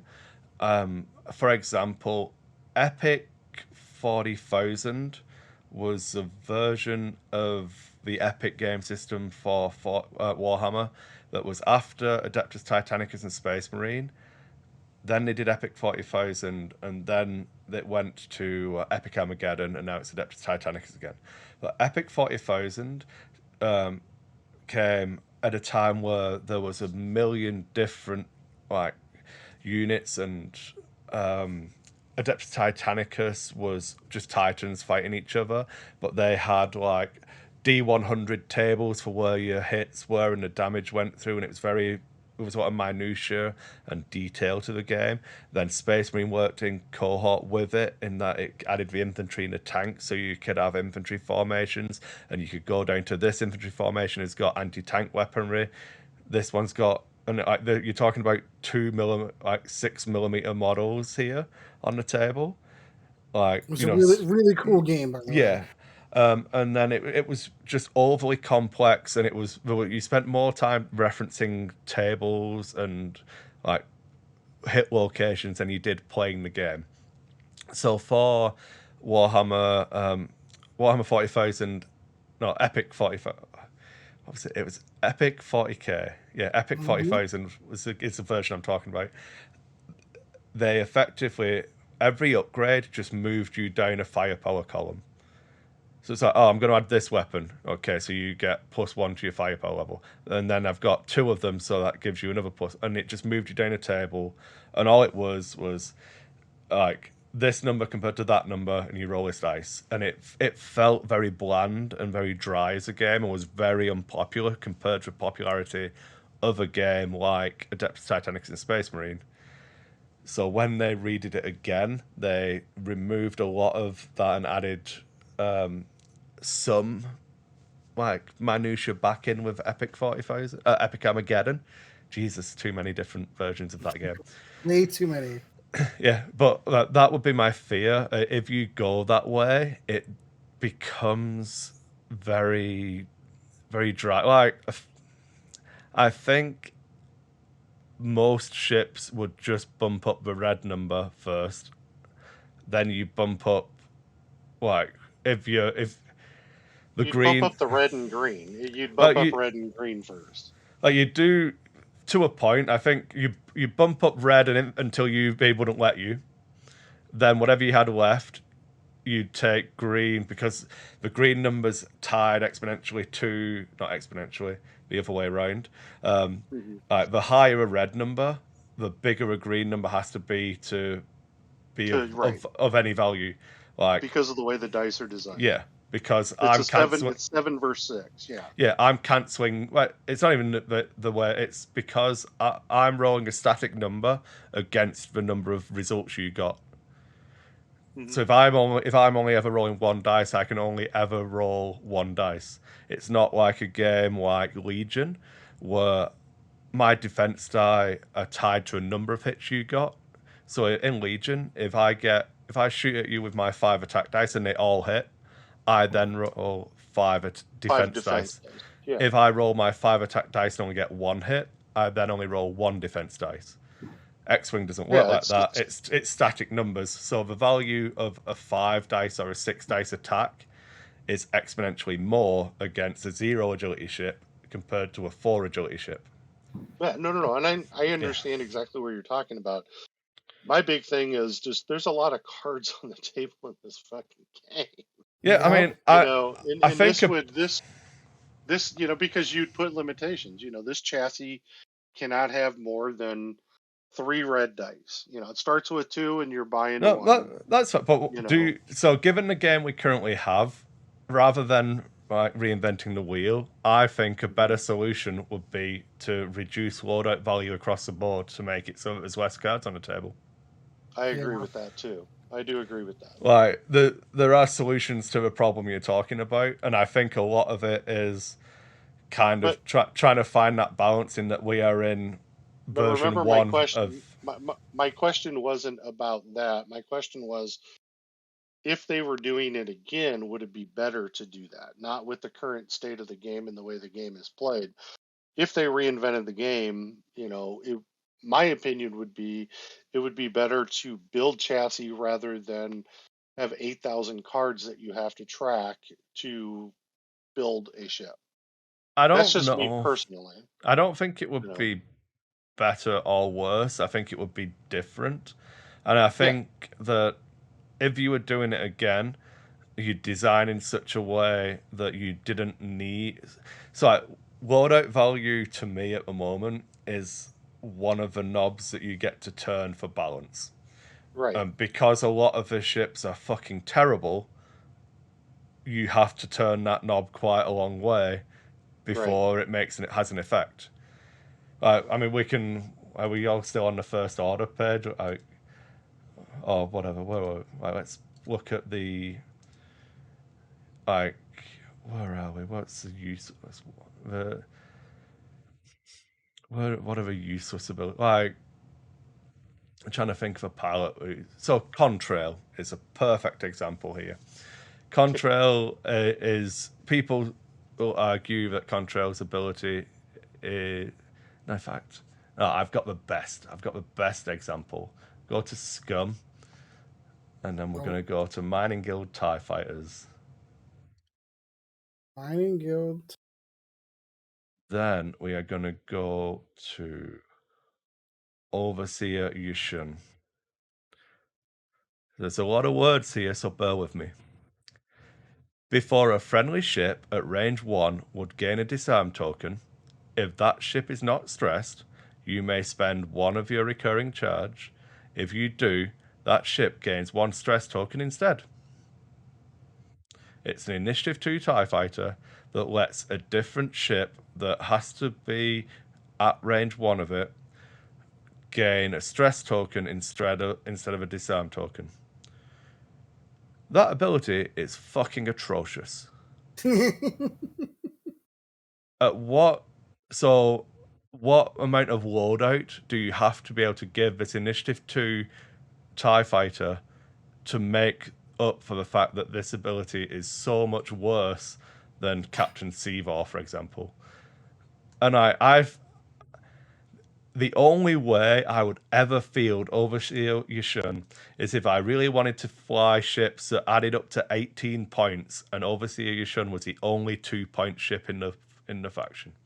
Yeah. There is no other way. out of spite, I would probably field a mining guild surveyor instead of overseer Shun.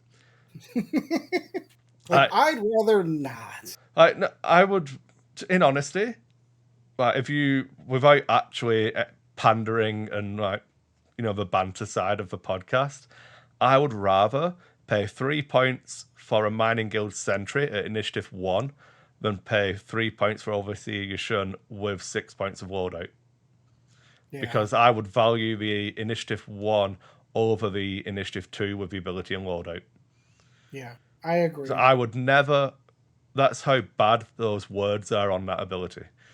Right. So, like, how high do you have to twist the loadout knob for me to give a shit that you've given me any loadout? And that's the problem. I think rather than doing what you're talking about, Sean, I would just not make shit abilities. Exactly. Like, Overseer Shun doesn't need to exist. We didn't need to do that. Like, I could have just not made this card. It would have been fine. And this is where the problem lies when you have ships being released that were made by one company having to be dealt with by another. I don't even know. It's not even the other company. It's like different designers and different philosophies, and like, well, that's what I'm talking about. You can see exactly what happened here. There's obviously a ship in the faction or that we were working on at the time. It was like, oh man, this is really good, but it gets disarmed all the time. If only there was a ship that stopped it from getting disarmed. Oh well, what about if this ship can synergize with that ship? And it's like, you know what? You're just not though, are you? You're not going to do it because why would obviously your ship brings nothing else to the table other than a shitty gimmick of an ability, and that ability is on a 3-hull TIE fighter that is just gonna die. Like the second I recognize that you need this ability to trigger to make your list work, oh fucking look at that! Your TIE fighter's dead. Who knew? Like in the one instance you might be able to force it, you're gonna get it to trigger once before your TIE fighter's dead. Right, exactly. I don't know. It's I find the game. There's a lot of things in the game. Number one, abilities. Does every named pilot have to have an ability? Well, now there is a good question. Because there are functionally named pilots in the Star Wars universe that literally are on screen, bounce off of Darth Vader, and hit a wall. And that is their functional value in the movies. Now, don't give a shit about books, but in the movie, that's basically what happened. You sent 5 TIE fighters after the Millennium Falcon, or 4 TIE fighters after the Millennium Falcon, and all 4 get blown up. I'm sure they all have names, but they did relatively nothing in the movies. Well, and I'm thinking, Sean, even so much so in the game, how many times have we're like, I'm thinking, what was it? It was the only I9 back in first edition for Scum was Talonbane Cobra, and nobody ever used his ability. The only reason, what was that on the Curax fighter or whatever it was? Yeah, like the Well, only it was a reason shit ship. It was a anyone ship ever fielded him was because he was the only I9 that they. I'm sorry. Yeah, was it initial? Wasn't initial. Pilot skill 9 back then. Yeah, I think that you're right, Sean. If you were starting again with AMG, if AMG do a 3rd edition, I don't think every named pilot needs to have an ability, or if they do, I don't think the abilities need to be complex. I think that was an FFG design goal, and they made complex abilities to try and counteract the raw efficiency of generics. Instead of AMG have said, well, why would you do that when you can just not have generics? Exactly. And like that, I'm truthfully at this point hoping for 3.0. That is like my hope in this game, is that AMG gets a shot with it and to redo the whole damn thing.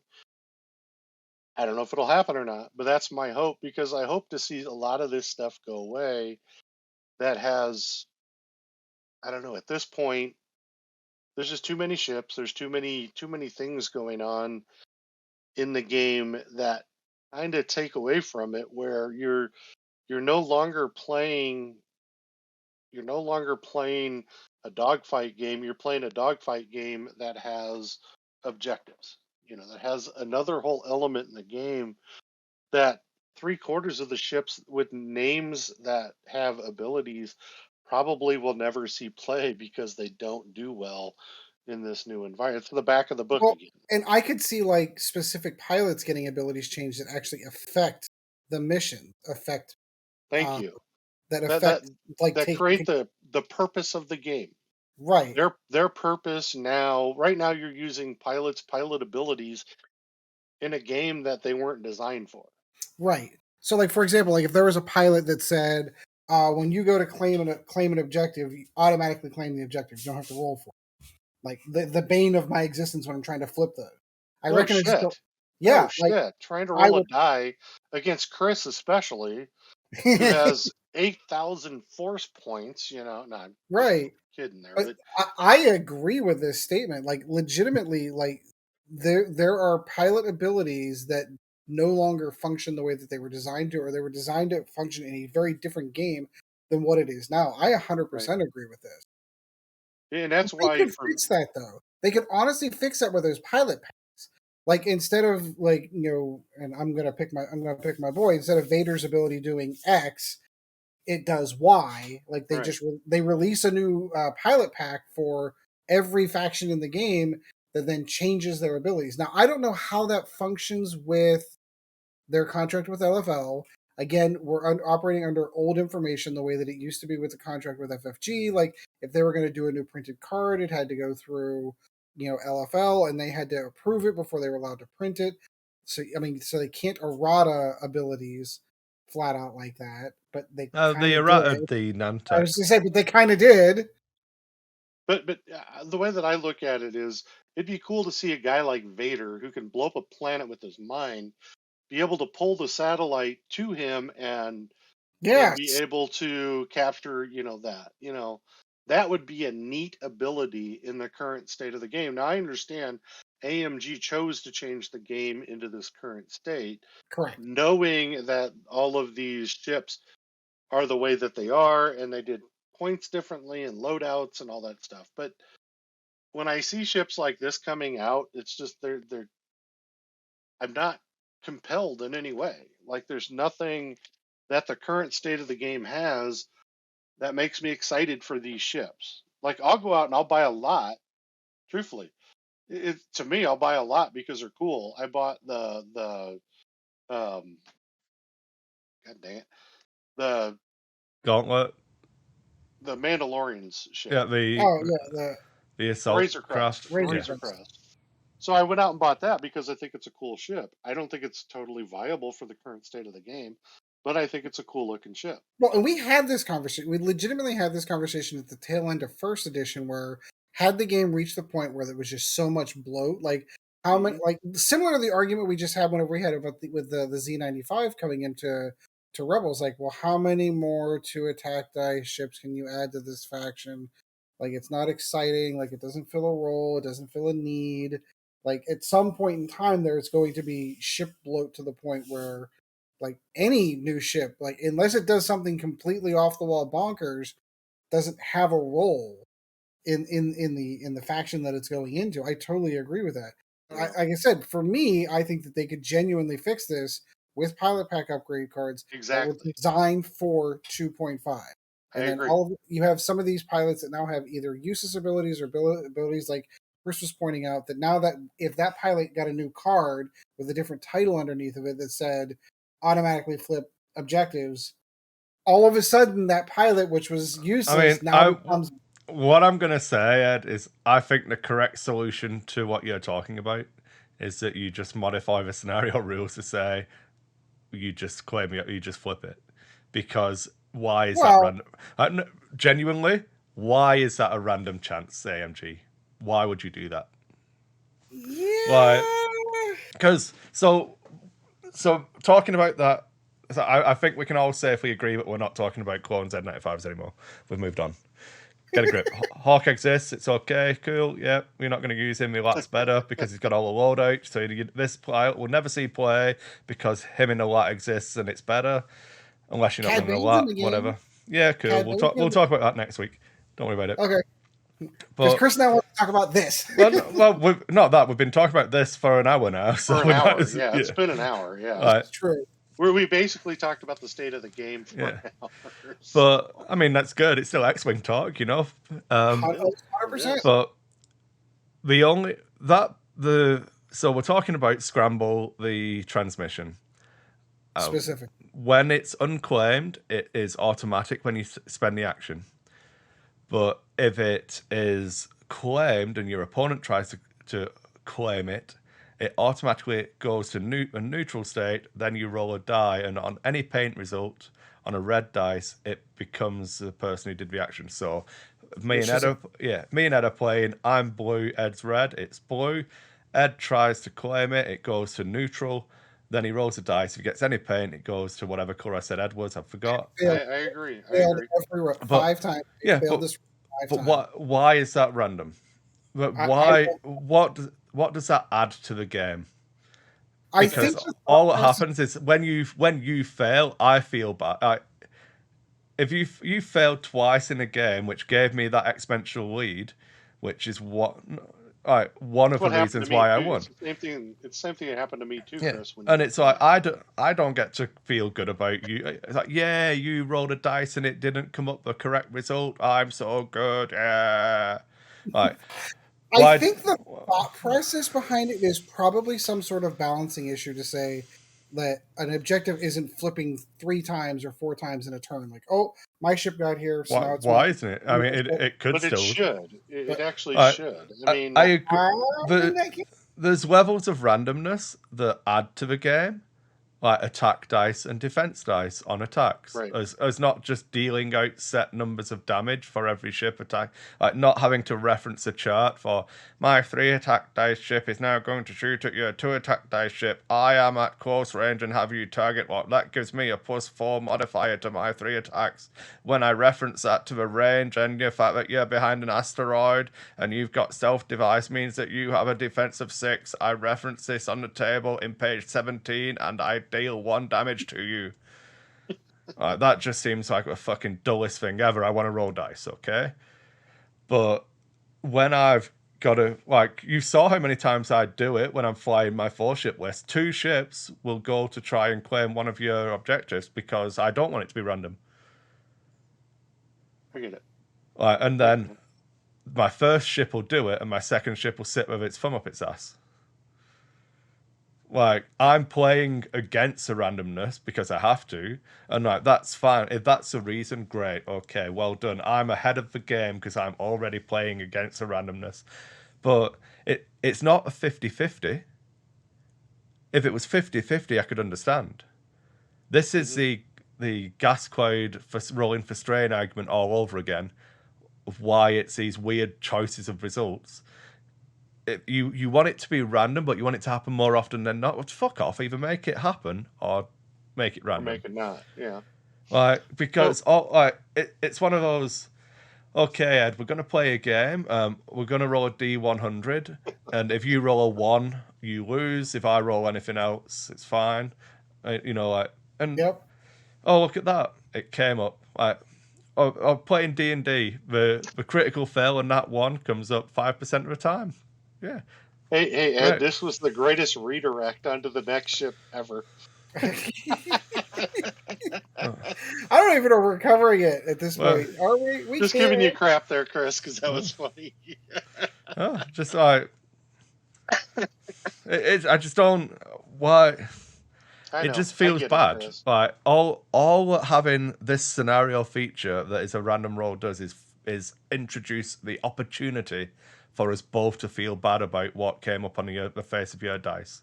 Yep. Because if you pulled off a great maneuver, managed to land just in range, and my block didn't work, I'm trying to guard it, and you got there, and I'd failed to kill a ship in the last turn, and you're going to get an objective, which is going to get you a win, and then you roll a dice, and it comes up a blank. It's like, oh, sorry, man. You deserved to win that game, but you didn't. Yep. And then the ship that you've got's got a minimum of a 2 suite in the maneuvers, and you're going to be 100% out for the next one, so you can't even claim it. But it cost you an action to not do it. It cost me enough. Especially Ed, when it's a Rogue Class Star Fighter that does it. I'm done. I don't He's give a trying fuck to. anymore. Oh, you don't want to pull it back in? Yeah, maybe you want, but I think there's probably more value of talking about it next week. But yeah, I see. I agree with you, Chris, on all of that. But right now, that's not the way the game is designed. So now we go into all these other things that play into it, and 3.0 is just a better way to do it. Or like Ed said, put card packs out with all the new pilots, and what they can do, and make it so that instead of having to buy all new ships and buy a new core set and do all that, hell, here's 3.0 in a card pack. Yeah, And we're not doing it as an upgrade kit. We're going to do with what's in black boxes, already out. Like, So I think that's your best way to do it. anything else that they produce can have rule. So that's, I mean, and again, that's a thought that didn't come across until you brought it up, Sean. But I'm sitting here thinking about that, like you're right in the fact that not only am I trying to change my how I play the game to a 2.5 mentality with these objectives and those objectives in mind. There are a lot of pilots and abilities and skills that were designed out there that were not designed for this at And all. will never be, I mean, basically you're trying to jam, you know, 85 round pegs into one tiny, tiny, tiny square hole with this. And that's the problem that I see right now, is that it's a fun game, but if people are still playing the game to blow you off the board and winning, there's a problem. That's where I'm coming. This comes from what Chris talked about earlier, with a list out there that basically won the tournament because he was destroying ships rather than collecting the objective points. I would argue that there has to be a middle ground. I think that you should be I able to agree. win the game with a list that's designed to kill your opponent exclusively. I agree. And I think you should be able to win the game with a list that's designed to only play the scenarios. I agree. But right now, it's not really balanced that way. I think it's that we don't know how the game works yet. I think it's all too new, and I don't think any of us are good I do enough. agree with that too. I agree with that too. I'm that. So there's two different things here, right? There's a conversation about the core mechanics of the game being balanced. An example of that would be what I was talking about for why we have a random roll for if a satellite switches or not. That's a core balance issue that we're talking about. I'm saying that I think that that's okay in and of itself. Like the entirety of the core mechanics of the game is fine. I don't have a problem with that form of balance. I might not agree with the random choice, and that is something I would argue against and is unbalanced because it makes a game less fun. Like that dice roll makes a game less fun. I would argue the roll for road makes a game more fun because and bear with me, I know there's a lot of people who don't like road, whatever. But I've gotten used to it at this point. Yeah, so I was having a conversation with Kris Mitchell at the event about it. And I was like, the reason why I've always been in favor of road is because I think that by adding in a potential unknown of am I first or second, and that being an unknown branch in the space-time continuum of the multiverse, we don't know which tree we're going to go off onto. I have two decisions to make now. What's the best move for this? What's the best move for that? What's the best move that covers it? I enjoy that. I understand why people don't. That's irrelevant to a conversation. But in my opinion, that random roll adds to the game. I think the random roll for the satellite flipping detracts from the game. Agreed. That game balance on that side, that's that point. I think the game's fairly balanced in that regard. The actual intricacies of the ship point cost and the new squad building, I think, is out of line at the moment. But that should be expected because the game balance of what the game is brand new, and this is the first attempt at it. So it would have been a miracle. I'm not even going to say it. It's impossible for this to be a better balanced game in regards to points for ships and upgrades right now than 2.0 was the update before we changed. because that's standing on the shoulders of 10 years worth of development. This is 6 months worth of development. It's impossible. Yep. No, I agree. So I think a lot of these problems start to go away in 3 points changes time. AMG have come out and said that when the Republic Z95s and the Rogue Class Star Fighters come out, we'll begin a points update. So how many points do you think Cad Bane's going to be, who's in the Rogue Class Star Fighter, that has 2 attacks, 2 agility, 5 hull, 2 shields? See what I did there? I brought it back for you. Brought it right back.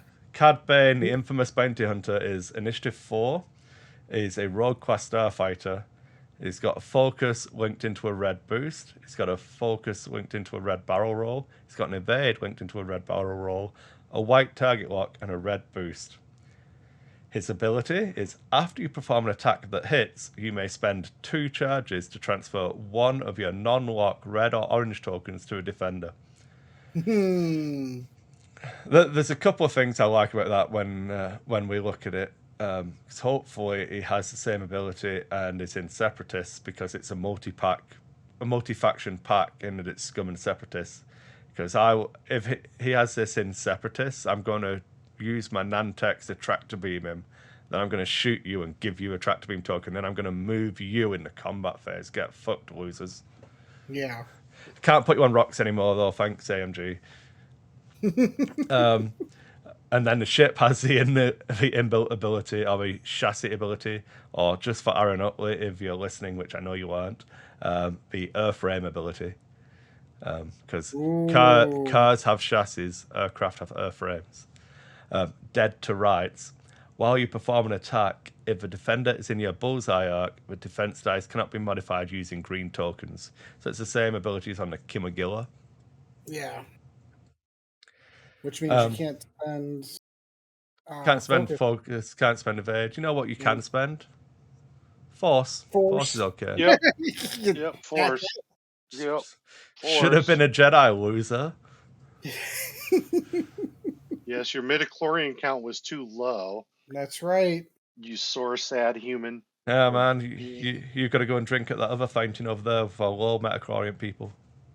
Yep. Try to get some more midichlorians. But, you know, what are you going to do? Hey, you could data mine midichlorians, right? That's it. That's going to be our new crypto right there. Yep. So this is really interesting because it's a relatively beefy ship, but it only has 2 attack, and its ability is an offensive-based ability about bullseyeing people. So this is really, really hard for me to judge if I like this or not yet. I do not have enough information because we got a picture of the 2 ships painted, so the 2 different paint schemes. Yeah, and you've got Cad Bane's paint job on there. I think, like you've already pointed out, I think against non-force users, this is a pretty good ship. Yeah, sorry, go on, Sean. Isn't this just like Force Light though, against non-force using ships? Having 2 energy that you can spend. Well, to do it. I was thinking more along like the baked-in ability. Spending energy to activate your abilities is like not a new thing. Like, if we had the conversation about Quick Draw having this when she didn't need it, kind of thing. But the good thing about it is obviously the way they're using it now is better in that it's on a timer, because it's spend 2 and you only have 2, then you only get 1 back a turn. So it's every other turn. Yeah, so you're only going to fire this off maybe once or twice a game total. One area I wish they'd explore more is giving you something like 3 charges and it costing 2. So you can do it back to back, but not back to back every turn. It's the 2 attacks every 3 turns. Yeah. Every other turn. Yeah. It's still basically the same. Yeah. But only having the 2 attack dice, that's limp wristed to me. I don't get it. I don't understand it. It must have a slot of some sort. It must.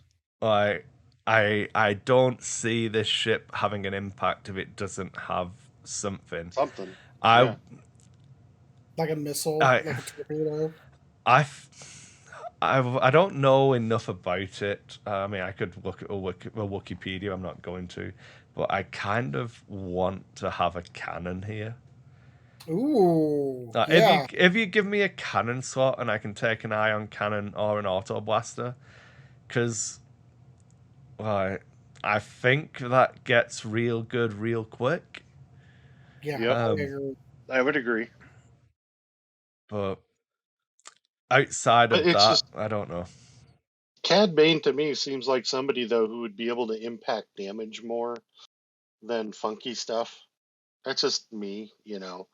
I mean, you know, in the Mandalorian season 2.5, I mean, he did die pretty quickly, but you know, it's you get It's what I'm almost saying. it's It's almost like just you have this really cool bounty hunter that you kind of give a little bit of background and then you just kill him off way too early. I There's a really get to bunch of enjoy the. background for Cad Bane. He's been I around know all through Clone he was in Wars, the and Clone Wars. no, Yeah. I understand, but I'm just saying, you know, when you put him into live action, he dies. But you know, yes, Cad Bane has a lot, but to me, Cad Bane is not a two attack dice ship. You know, not a two defense dice ship. it's probably more of a Legion model than he is an X-wing ship to me. And I don't. I would When I agree. think Yeah, of I would Cad agree. Bane, I don't think of a pilot in any way, shape, or form. right. No, Which is neither why do he's I. only staying at I-4. Yeah, Yeah, but you know, people. That's I one thing that's always bemused me about X-wing. It's like, oh yeah, I really want Ahsoka. It's like, you know, why? you're not exactly gonna, flap one off to Ahsoka's Aether Sprite paint job, are you? Like, Right. Yeah, what do you care about Ahsoka for so much? And right. that being said, me loving Ahsoka and all of that, maybe a view too close to my soul there. But I really like that Ahsoka paint job. Really, really like. No, but um, I've never really I understood why people want specific pilots to be released in X-wing because I you agree. like, and You it's have not your even favorite. like It's not that hard to figure out. You have your favorite character. Like okay. So even if And I your could see favorite character is on the ground a Jedi fighting against other Sith, like if that even yeah, if it's that, sh- you still have your favorite characters shall I in pull the. up the artwork for Ahsoka in a Aether Sprite? Oh, it's just a picture of a Aether Sprite, yeah. So I pull up the Mm-hmm. art. Well, you can see the artwork for Cad Bane. Can you see his hat? this Because is I can't. this is where I agree with Chris. Is that Cad Bane is more of a Legion. Yeah. Same with Ahsoka. Same with all the others that you know. You could half of these you could throw out would be better in Legion than they would in X-wing. But One, you still have to put product out. So you yeah. have One of the to. things I wish they'd This is why do. I argue for the movie still version of the. Yeah. I So recognize that not all of them, but some of them you could. what I Campaign you would do, could. I wouldn't do movie stills. What I would do is just a stylized art piece. We always have action pieces. They should do the stylized art piece of the ship in the background in almost like a blueprint manner, so you get top down and side, and then the Yeah, pilot, an art drop of a pilot. yeah, I agree with that. I mean, because Because then I've got at least got the picture of the thing I think's cool. I give Right. zero fucks about Cad Bane's Rogue Class Star Fighter. Right. Like the Exactly. only how much way that you is. find out he flies it, you know what I mean? You, Well, that's what genuinely drives the market for those alternate art cards. yeah. And it looks just like a space pod racer to me. So Uh, I mean, discussing Star Wars design choices for spaceships is a long is and dangerous road. yes, it's a But, very dangerous road. but people like it. I like a lot of them, you know. Yeah. Um, then the other card we get is Notorious. It's a talent, and it requires you to have an illicit equipped. Correct. After you defend, if the attacker is in your firing arc, you may spend one charge. If you do, the attacker gains one strain token. While you perform an attack, if a defender is strained, you may reroll one blank dice. So this is an example of a card that is too complex for its own good, and I really dislike. Yep, because you have to have first of all, you have to have an illicit equipped. Then you have to be able to pull off if the attacker is in your arc, and then you have to give them a strain token or have them have some other strain token, maybe from Cad Bane's ability. Yeah. To then get the ability for. So I'm not saying it's a bad card. It's a good card on a shit like Cad Bane's Initiative 4. You get to punch back better because you get to put the strain on them. It's got 2 recurring charges, so you could do it if multiple people shoot at you. You can do it to multiple people. But again, it's a convoluted nature of that last batch of FFG cards that I just really don't like. Like, how do you even go about coding this into the squad builder? You know, like. So have I put the illicit on yet? No, I can't take it. I'm gonna take one. I promise. Just let me put it on. It's just like certain things when you have to equip a card to get gunner slot. It's the same thing where like in fairness to FFG, this even worked in the original FFG app because to put on veteran turret gunner, you had to have an equipped turret, right? And that meant you had to put an ion cannon turret onto your Y-wing before you could put the veteran turret gunner onto it, because without it you didn't have the rotate action, but putting the turret on adds it to your action bar. So even FFG's app worked and could handle this, but it's just so annoying because inevitably I'm going to get questions on the Facebook group of, oh, when I've got this ship, it won't let me equip. It's just like, Do you have an illicit? That's why. Yeah. Our favorite phrase: read the effing card. But it's just why? Just why? Why? Oh, the only reason to do this is for fluff reason. In which case, just make it scum only. Or like you have keywords. Why not? Why doesn't this say bounty hunter only? You have a bounty hunter keyword on your squad builder. Why doesn't this say bounty hunter only? The Mandalorian upgrade said Mandalorian only. It sure did. So, you know what I mean? Just get fucked. I hate it. Well, this is the last wave, right? This is the last flushed wave of FFG, right? That we know of. Maybe. I've not watched enough AMG streams to know what they have working on, so I don't know. But yeah, so sorry. Notorious as a card I think is good, especially in the current world where people are getting multiple slots. But like, that's running on it being in the 1 to 3 point bracket. If it's in the 4 to 6 point bracket, like, as a spoiler, folks, just take out maneuver. Yeah. Right. Like, you know, turns out when loadout doesn't matter anymore, just take out maneuver. Yep, exactly. Weird. Everyone being Wedge is good. Just ask Wedge. He likes it. Just think when Wedge can be better Wedge. Wedge can be outmaneuver Wedge. It's true. Yes, it's true. Do you know what else can be an outmaneuver Wedge?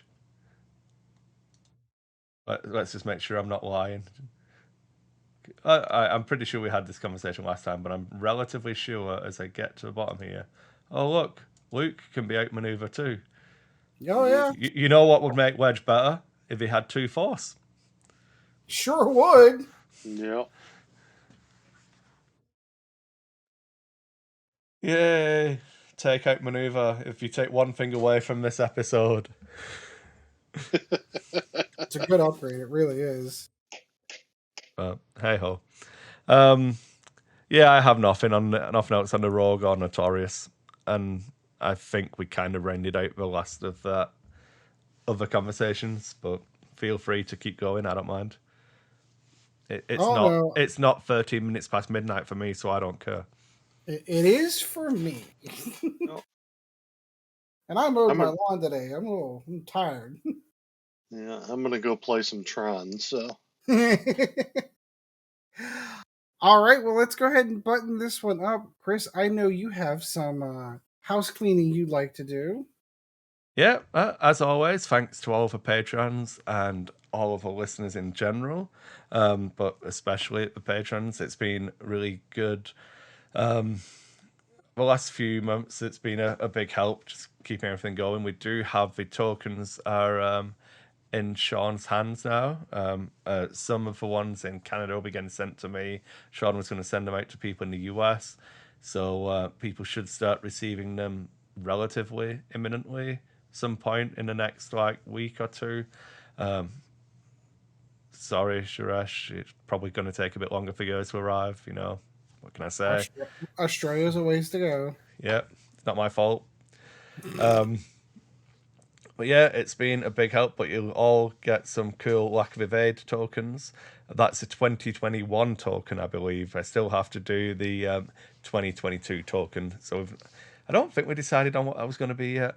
But we'll figure something out. I want to do a lack of stress token. Yeah, I was gonna say you said you wanted to do something in red. Yeah, that's good. Yeah, lack of stress would be cool. Yeah, that's probably not too easy. Not too difficult. I don't want. I'm done. Yeah, I'm out. I'm done. Yeah, we'll do stress tokens next. Then we're all in agreement. Yay! But yeah, it's been great. The table was tidy behind me. I've got some other content in the works. Looks like some Lego content. Evie been playing with Lego, but yeah, that's awesome. What can we do? So fun Star Wars story. Evie wanted to play with the AT-AT, and so she was getting it, and then I got her the snow speeder, and she was like, "Can I tie its legs up?" I was like, "Yeah." Sure She's not seen Empire Strikes Back, so Then we watched the start of Empire, so she could see him getting the legs tied up. And it was like proud dad moment, you figured out how to get through the armor on the AT-ATs all on your own. Luke would be proud. That's the best. That's absolutely the best. And then. Yeah, it's been a little bit weird. I'm in the process of having to write a business plan and trying to figure out what I'm supposed to be doing with Dice 8 to try to pay off all of the debt from buying equipment before COVID and then all of the events getting cancelled. And so I need to write a business plan to sort all of that out. So all of the Patreon stuff and all of that really, really helps. So that's why I've been a little bit lackluster and obviously been sick for effectively since Gamma. I've not felt right for basically a month. I was in urgent care. I went to my doctor's on Thursday to make an appointment. And they said my next appointment available was the 11th of May. So I ended up going to urgent. Yeah, I was in urgent care all Friday morning and having X-rays and stuff on my chest to see if my pneumonia was back, but that thankfully isn't. I got a bunch of different medication and stuff to try and help me get over this. I said it's good. I mean, I'm thankful it's not COVID. It's been fine. It's just.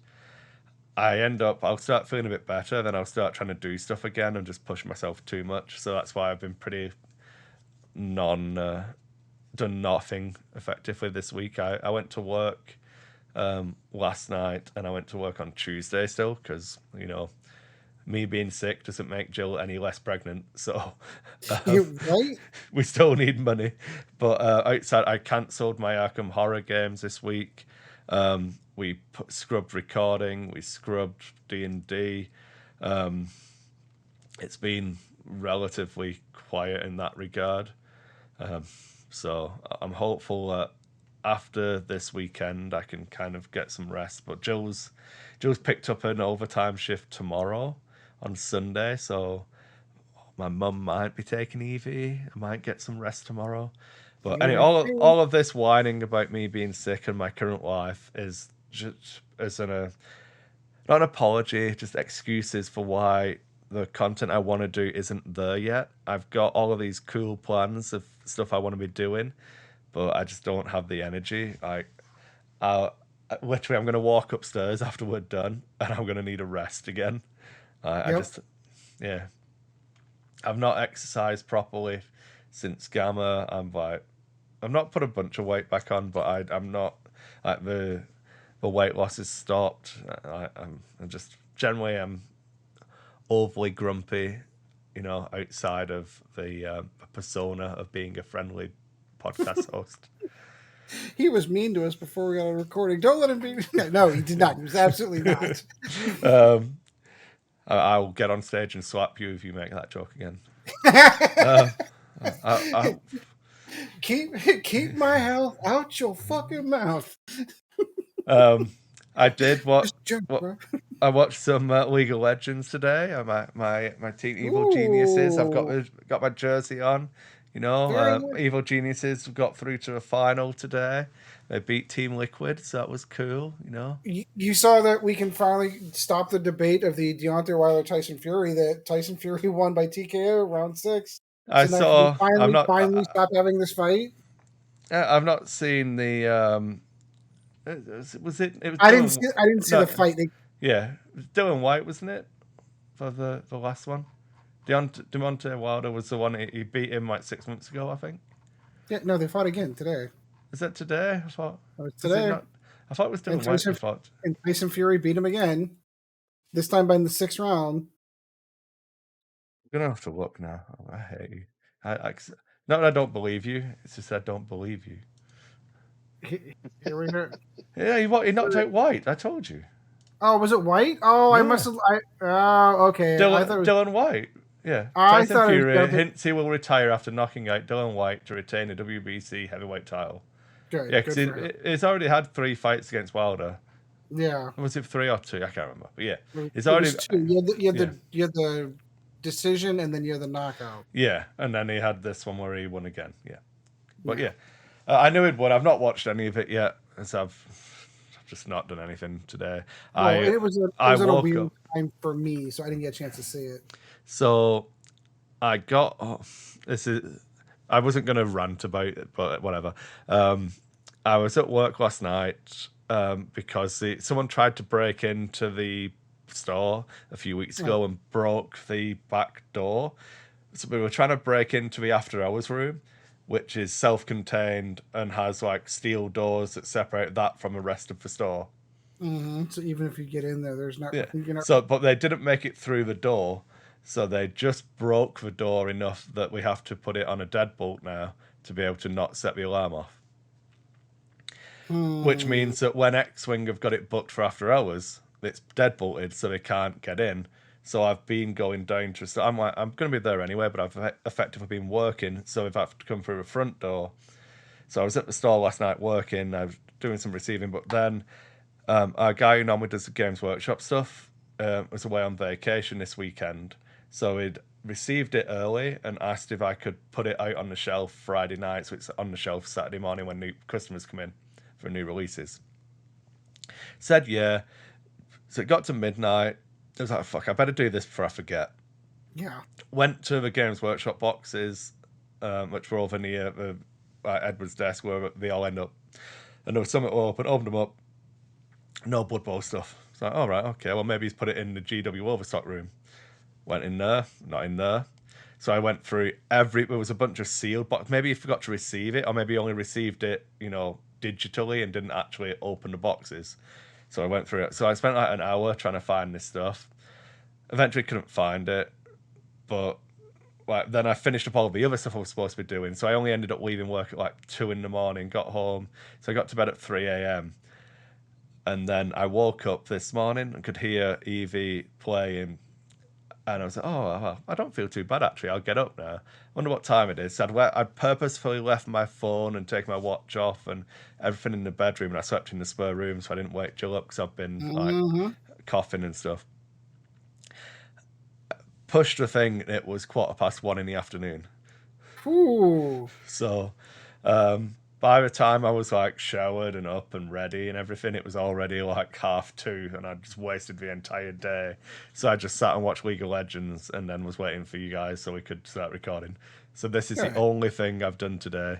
I've not worked on my business plan. I've got some Necromunda stuff to sort out for the stores, Necromunda League. I've got a bunch of everything to do. So yeah, like Good. Being crazy, but there we go. And also, you can email us at lackoffocuspodcast@gmail.com. Look at that smooth transition, just like butter. Yeah. All right, that is going to do it for episode 101. Sean, always good hanging out with you, my friend. Yeah, it's good to be here. And just a quick note, once I get a Sick Canadian's address, I will be sending all the tokens I'll out. do that now. You're right. I'm sending it you now. Because I hate the post office. No, I'll do it now. It's my fault. But I will be sending the Australian one also. Everything else all the Canadian and UK will be going to Kris for him to send those out. So except for one, I got one Canada one that's going out from here. So hopefully Monday at lunch I'll run out and do that, and then they'll all be out in the wild. I'm busy typing, Ed. You have to do the rest. All right. So, Kris, always good talking to you, my friend.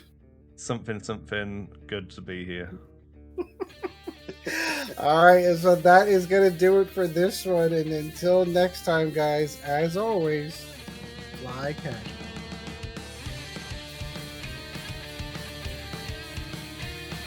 Thank you once again for joining the Lack of Focus X-Wing podcast. Check out Dice Hate Productions for all the latest episodes, and we'll be looking forward to seeing you again next episode.